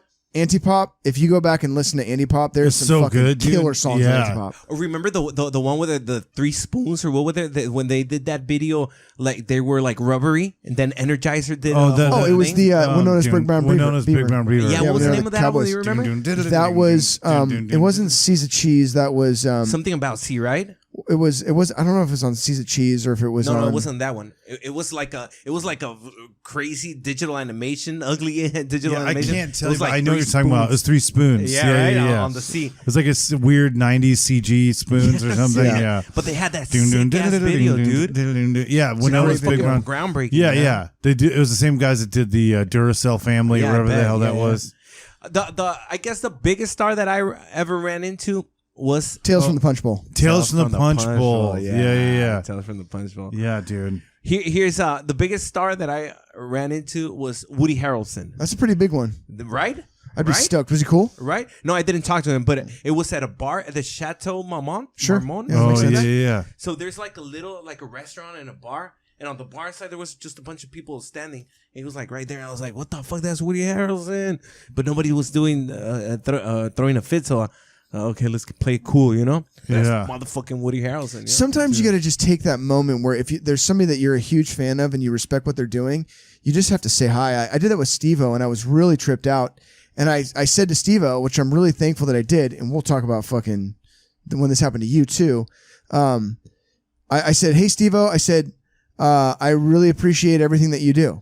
And he's like, thanks, man. And he kept walking, and I was like, you're great. Because I didn't know what else to say. And he's like, you're great too. And I'm like, fucking A, man. And then another time when I first met you, we ran into Brody Stevens. Yeah. Oh, And hell yeah. fucking we turn around the corner and Brody's standing there in the fucking hallway, and you were starstruck. Oh, yeah. I love Brody. What'd you dude. do? We got a picture with him, and Ross is in the picture as well. I photobombed, yeah. Yeah. Yeah? Yeah, I did. It was. Yeah, I was like, oh, you're like, oh, dude, I could. I was like, get a picture with him. But did you talk to him? He's like, for a little bit. Yeah, you were tripped out. I was kind of, it was weird because there's some people that I just really admire. Like, I'd be way more excitable because, like, I met fucking Ben Stiller, who I love, and he's a genius. I love this dude Severance, the show they just directed. Holy shit, mind blown. Amazing. It's so good. He's so talented. I love Ben. I saw, but yeah, certain people just like I admire so much. You know, like Brody was a dude that had clear issues with mental health. Yeah. But he powered through that and did this stuff. It's very inspiring to me. But he was never someone seen his stand-up. He was God, hilarious. He's so fucking funny. Yeah, dude. he was just so funny. God, he was. There's a lot. There's some videos of him at the Comedy Store that are just fucking where he's just there's people that are. Oh no! So yeah. Do that face again. No, I was just I'm just laughing because how long have we? This is kind of fun though. It's at this point. No, I don't say that. That's not my. I don't think racially like that. This. Yeah. No. What? Oh my God! It was like. What? No, but this has been fun, dude. This is fun. It's like a marathon. And you know what? I love these kind of podcasts. you were talking about Ethan Hawke. Ethan Hawke has some sneaky fucking trippy ass movies out. Oh, I heard the new one is really weird. Oh, Ethan Hawke's great, man. Black Phone, yeah. You've seen that movie? It's fucking called. I don't know if it's called Regression or something. Have you guys seen this? It's I don't want to fucking spoil it, but the guy travels in time, but somehow no, you got to see it. If the guy travels in time and he becomes a woman, he becomes a guy, he becomes all different. Quantum Leap. Yeah, it's fucking trippy ass movies. But it's kind of hard to follow. I like those kind of movies, weird, though. Like Being John Malkovich. I love that movie. Yeah. It's such a weird flick. Yeah, that was a sick movie. I don't really remember that much, but dude, I that's a fucking watch again flick. Yeah, totally. Have you seen X? X. It's a new horror movie that came out. Do you like horror movies? Yes, I have somewhat. Okay, this one's like a horror movie with a fucking budget. It's X, and is that new? Where can I find it? You can get it online, or you can also you can rent it. X. Yeah, X. What's your favorite horror movie? You would say, or one of your favorite horror movies? Dude, one of my favorite horror movies. I like the gore. So I love Terrifier as far as a new movie goes. I love Terrifier. I love X. My favorite horror movie of all time is actually one of my favorite movies of all time. It's Hereditary. Oh, okay. Yeah. So I love Hereditary. It's great movie. It's just it hits on multiple levels. It's just fucking. What do you think of The Exorcist? So The Exorcist to me is more of a drama. It's shot and it's portrayed almost as a drama and not so much as a horror movie. As a kid, I thought the special effects were fantastic because it really just felt like it really happened. Yeah. But it's not, to me, The Exorcist is not a horror movie at all. It's a drama that has some horror elements to it. Whereas Hereditary is a straight horror movie, but it's also crazy fucking horror, wacky, over the top, wild fucking, possession, sadistic, fucking wild shit. But it's also the story of somebody suffering from a tremendous loss. And I like how they were able to go from a movie where it's this woman has just lost her mother, and then right after losing her mother, she loses her daughter. Yeah. And then it's the coping of that, and then with all the wacky shit that's going on with her mother's cult that she belonged into, and how they're grooming the son, and all these things lining up. I mean, dude, fucking Hereditary is just a monster of a movie, and one of my favorite favorite horror movie of all time. But I also as a whole, if we're talking if we just take a horror movie franchise as a whole, Freddy Krueger is the best horror villain of all time, or character. He's so great. But does it frighten you? Or did it? It did. Maybe as for a kid. No? As a kid, it was. I didn't find anybody more frightening than Freddy Krueger, and I love that character. And there's the first one's great, the third one's great. There's elements of 4, 5, 6. There's all these scenes that you can pluck out of there and kind of and they're all tonally different, and they're all were either executed kind of shitty or weird, but I like Freddy Krueger as a character. Yeah. He's the best. So I saw this movie which was surprisingly frightening or good. Babadook. Oh, Babadook, yeah. Babadook. That was awesome. Love that movie. It's a sort of frightening, slow right? burn, slow burn. Great story, like a great ending. Really, like it kind of throws you through a loop. I really enjoyed. That's a fucking killer movie. It's good, right? Oh, I loved it. Surprisingly cool, and yeah. And no, I guess that movie just got famous for word of mouth, right? I think so, yeah. Because it's an Australian movie or something. Yeah, I remember seeing no commercial for it or anything. But I thought like Squid Games, I would consider Squid Games in a lot of respect to be a horror show. Oh, okay. You know, like because all the fucking gore and the blood and the fucking killing and just like that was great. You know, I like fucking shit like that too, like Squid Games or like Hunger Games. I love the Hunger Games, like that fucking series. I've never seen that, dude. I saw all those movies the fucking opening night in the theater, and I never read the books. I'm sure the books are fantastic, better than the movies. But man, like when those fucking movies came out, dude, they fucking those fucking things hit for me. All the Hunger Games movies. Which can you tell me either horror or whatever genre, one of your favorite movies of all time? I mean, like off the beaten path movies. Whatever, just one movie that everybody's got to see that you would always recommend. I mean, the movie that I can watch no matter what day or what time or anything would be Back to the Future. Back to the Future. Back to the Future. I mean, what is that? What is that? Comedy or what is that? It's comedy. It's adventure. It's adventure comedy. Yeah, it's like time travel. You've seen Back to the Future? Yeah, of course. Of course. You probably love the fuck out of it, right? I love the fuck out of Back to the Future, right? Yeah. Don't you though? Yeah. It never hit me that way. I would say that Back to the Future is the perfect movie. I like the nostalgic side of it. Sure. Like right now, I remember watching as a kid and being happy to see it. I like part 2 a lot. Part 2 was great. I liked all 3. Those boots don't work on water. You know which one is that? The Western one? That's the third one. I like the Western one. So isn't that funny? It's a rare one. I watched the Western one more than any of the other ones for some odd reason. I like the DeLorean in the third one the most because it had the white wall tires. But what I'm noticing, which is a trip to me, is like, I grew up in the 80s. I was an 82 birth date. So for me, I remember watching these movies that took place in the 50s, and there was this weird romanticization of the 50s that I'm seeing right now with the 80s. And it's like the same thing in the same ways things are shot and like how it's like all viewed in this rose colored glass. And it's fascinating to me, like Stranger Things is big time, yeah. And it's like they kind of took the template of like how we viewed the 50s and kind of like put that onto the 80s. Yeah, and I remember growing up in the 90s and 2000s being like, man, the 80s fucking sucked. But isn't that weird? Because the 80s sucked in the 90s. Yeah. Then in the 2000s, the 90s sucked. Mm-hmm.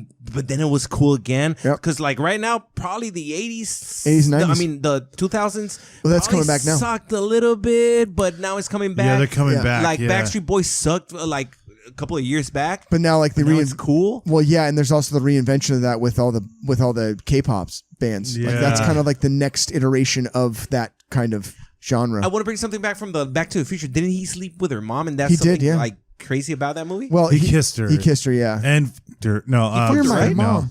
Raw Dog, no? Yeah. Wasn't that the whole thing? Obama.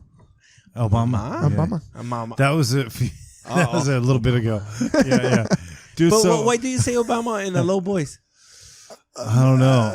I felt silly. It was a subconscious thing. Nobody knows the backstory of that. No, Shit, that's crazy. But dude, that's so funny, man. It wasn't even that big of a deal, but there was that like millisecond of slight hesitation that you're almost saying like a racial slur. You're like, wait a minute, there's black people around here. Is it okay for me to say Obama? It was like a total because I think. I just like, sometimes I'm trying, I just don't want to fucking, it's not like there's ill intent, dude, it's so great. No, not at all. But it's so great because like I love like when I catch you do stuff like that. I love to just like you call that out. Like it's just like I'm like, wait a minute, hold on a second. It was funny though. But wait, nobody knows what the fuck we're talking about. No, this is what we're talking about. Okay, so we're the chicken spot, the fried chicken spot, the Roscoe's Chicken and Waffles, which is and predominantly black. You could say, right? I would say that when we were there, it was like 33% black, 33% Hispanic, and 33% white. It was like that. Boop, bop. There was even 3 Asian guys in there. Yeah. So it was literally 25% white, 25% Asian, 25% black, 25% But the Hispanic. pictures, what Yeah. percentage do you give the pictures? Black. Black. Yeah. Totally black, right? Totally black. Yeah, but I No, I would say 50% black, 50% Hispanic because Yeah. that fucking guy was in every Mexican post dude, right? but the owner, Rossco. But the thing is that he goes like, Robert goes like, oh, look, there's AJ McLean from the Backstreet Boy. AJ, yeah, AJ. And there's Pauly Shore, hell yeah. And there's also Obama. and nobody said nothing, but Rossco went like, you don't have to whisper it, buddy. I know. That was so funny. Fuck. I don't know. I was fucking It was crying. hilarious. It was funny. Yeah, it was a funny thing. I love it because I know when I can, like, when you're all, like when you'll turtle in, you're like, and I'm just like, no, what was that dick pic? What was that all about? Well, I was just something else that made me feel weird where I was like talking about my and I could tell master I could tell right away you're like, yeah, well, dick pic showing, and I was like, and you were just like immediately as the words were coming in your mouth, you're like trying to like, well, I should wait on that one. Oh, it's so good. Yo, So one of the movies that I would always recommend, I don't know if you guys seen this, Irreversible. No. Yes, You've seen that? Yeah, Monica Bellucci, directed by Gaspar Noé. Gaspar Noé. He's French, right? He's a French dude. Yeah, Irreversible. You There's need to a watch that scene in that movie that's really great. It's It's like 15 minutes. It's the movie's like hardcore. backwards. The movie's like in start off reverse, with. right? It starts off with the credits. Yeah, the ending credits. I love. There's a beautiful. There's a really 15 lovely. minute, 15 no minute, cut, no edit dude. scene. There's a very brutal like rape scene that it's famous for. Dude, it's the same thing with like I Spit on Your Grave. There's this ridiculous like rape scene. You saw the 70s movie? Yeah. me It's too. like, dude, I'm like, come on. You okay? Yeah, I'm good. We'll wrap this up pretty soon. Yeah, we can wrap it up. It's fucking. There's like so much like it's like It's been fun, dude. How much time did we fucking spend here? Like 240. 3 hours? We got 240 going. Almost 3 hours. Yeah. It's the longest podcast. Rotten.com. It's been a while, but it was fun, dude. This is a historical podcast for you. Okay, This is so- number 10. So I like it, that. It is historic. Perfect. This Yeah, is dude. pretty awesome. So wait a minute. So Irreversible, Back to the Future. What's your movie? What? Oh, dude, I cannot have a favorite movie. But no, like dude. a movie that you one could that just you would recommend to recommend. anybody. Oh, okay. But here, so before you say it, I need to tell you why it's my favorite. Irreversible. One is that scene, that unapologetic fucking R-word scene that's brutal, right? Yeah. It's cringy. The guy's actual schlong. I mean, it's not his schlong because it was CGI'd. But dude, it's shot backwards. The story does not fucking flinch, right? And and the music was made by one of the half of Daft Punk. Oh, interesting. Yeah. They're both French, right? The director. Yeah, has, dude. No, but same there's as movies that I like love and I want to recommend to people that like they like. I remember it's a fun, lighthearted movie, but that the documentary on the King of Kong, I always thought was a really fun movie. It was that guy that had the Donkey Kong record, and he was going at it again because he was beat. Do you remember that? Is that a documentary? Was that the guy that got caught for like cheating? Cheating. Yeah, there was a total cock who's like the video game. I heard he's an egomaniac. Yeah, Billy Mitchell. Yeah. What's the name of it? It's called King of Kong. It's one of the funnest movies, dude. It's that you cheer for the guy going to beat this guy who's a cock, who's like the lead video game, Donkey Kong scorer. Oh, okay. But it's yeah, about that. so it's really cool because this guy's like a school teacher who like.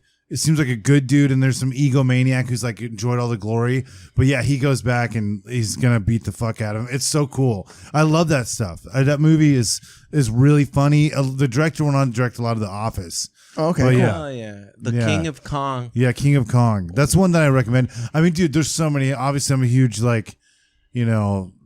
film person, so there's so many. But yeah, King of Kong is one I always tell people to watch.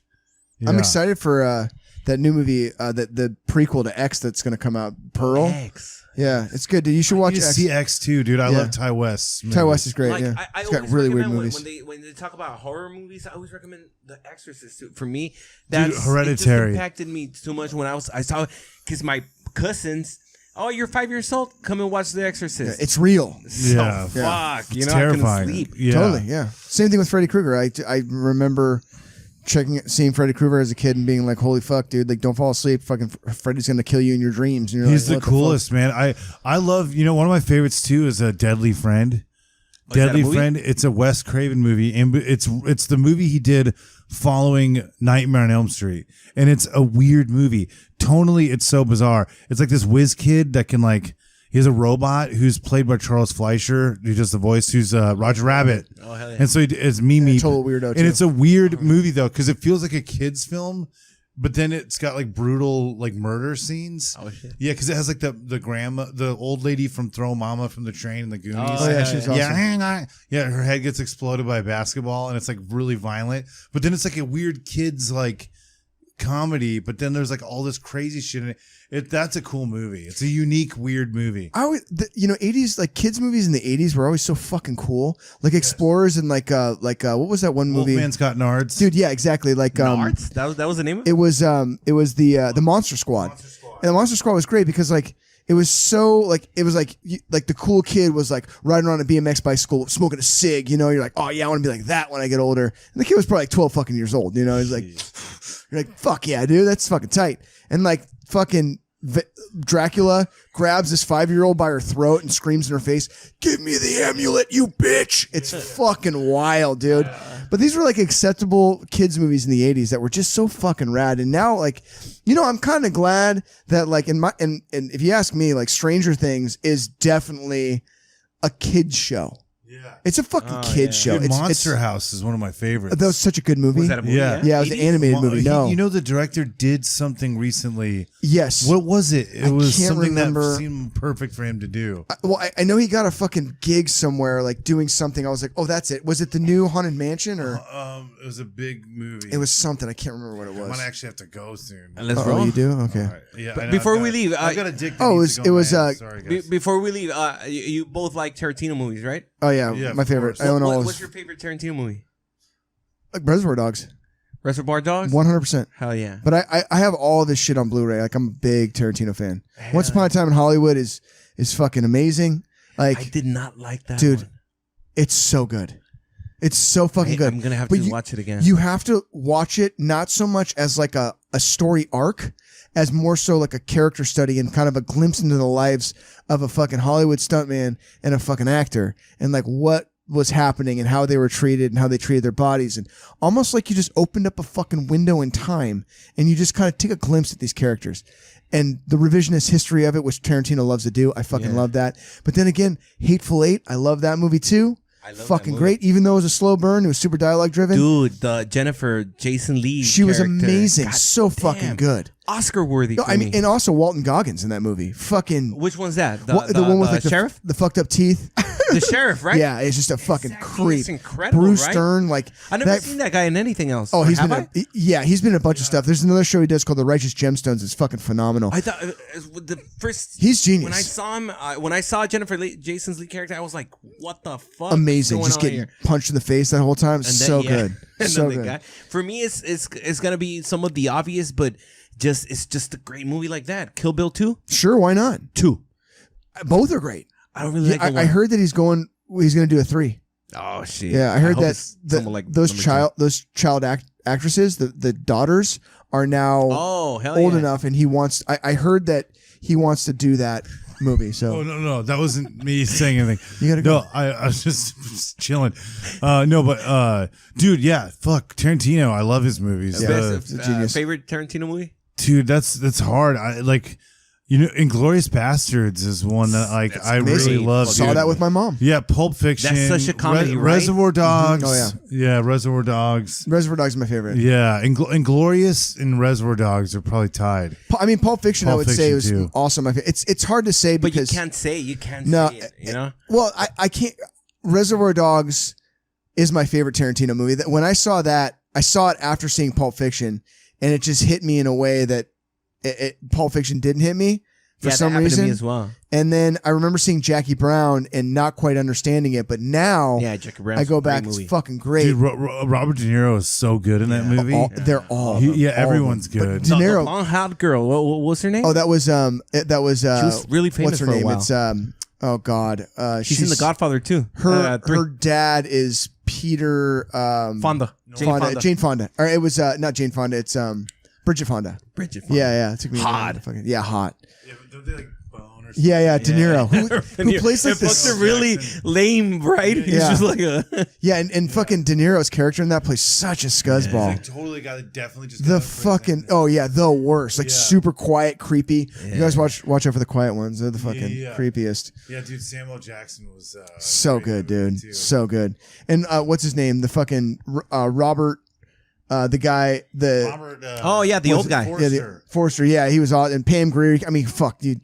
The cast was such a fucking random assortment of just monsters. I love Grindhouse, dude. Grindhouse is great. Grindhouse is such a cool experience. Did you see them in theaters? But that's Rodriguez, right? Or no? Both. It's both. It's Tarantino and Rodriguez. Yeah, Death Proof and Planet Terror. Yeah, Planet Terror. I love those shorts, dude. The fake trailers. Thanksgiving. Eli Roth. That's like my favorite. I love. I always Roth. wish that they would put that out. Yeah, I heard Eli Roth is a weirdo. Oh, not fun to work with. Eli Roth did Hostel.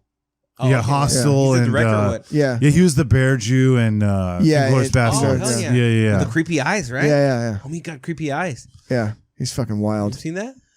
I don't know. God, he was so good in fucking Inglourious Basterds. Yeah. I've heard that Rodriguez was gonna do Conan, a remake of Conan. Oh, I could see that, dude. I love Rodriguez. You know, the thing is with all the Conan remakes, like they're just there's been a million in the works, and like the thing is with Hollywood is like they'll go in a direction. They'll just be like, fuck it, we're just going to go here. And they just do that. And it's like, well, why did all that other stuff get tossed out? Because all you guys were him and Han the whole time. But I heard that Conan's going to be a trans person. Oh. This goes back to the beginning of the podcast. Yeah, there we go. Yeah. It sure does. Yeah. Okay, so Robert, thanks a lot for being here. Where can we find you said? Robertland Podcast. Check it out, dude. Check it out. They got new episodes every week. We've got some with you coming out. Yeah, man. Yes, make sure to watch that. We got the Oyster up now, right? Yeah. And Rossco, where can we find you? Rossco Soletrain. Anywhere you can find it, go for it. This is the amazing duo from the Robertland Thank you all. Podcast. Shabba-labba. And thank you everybody for watching and holding off these 4 hours for us. This is so much fun, if you made it to the 2 hour and 50-minute mark, then you were a fucking true champ. Yes, dude, yes. Yeah. Thanks for watching the ManoloPod. This is me signing off. And remember, never misunderstate. Yeah, never misunderstate how good it feels to feel good.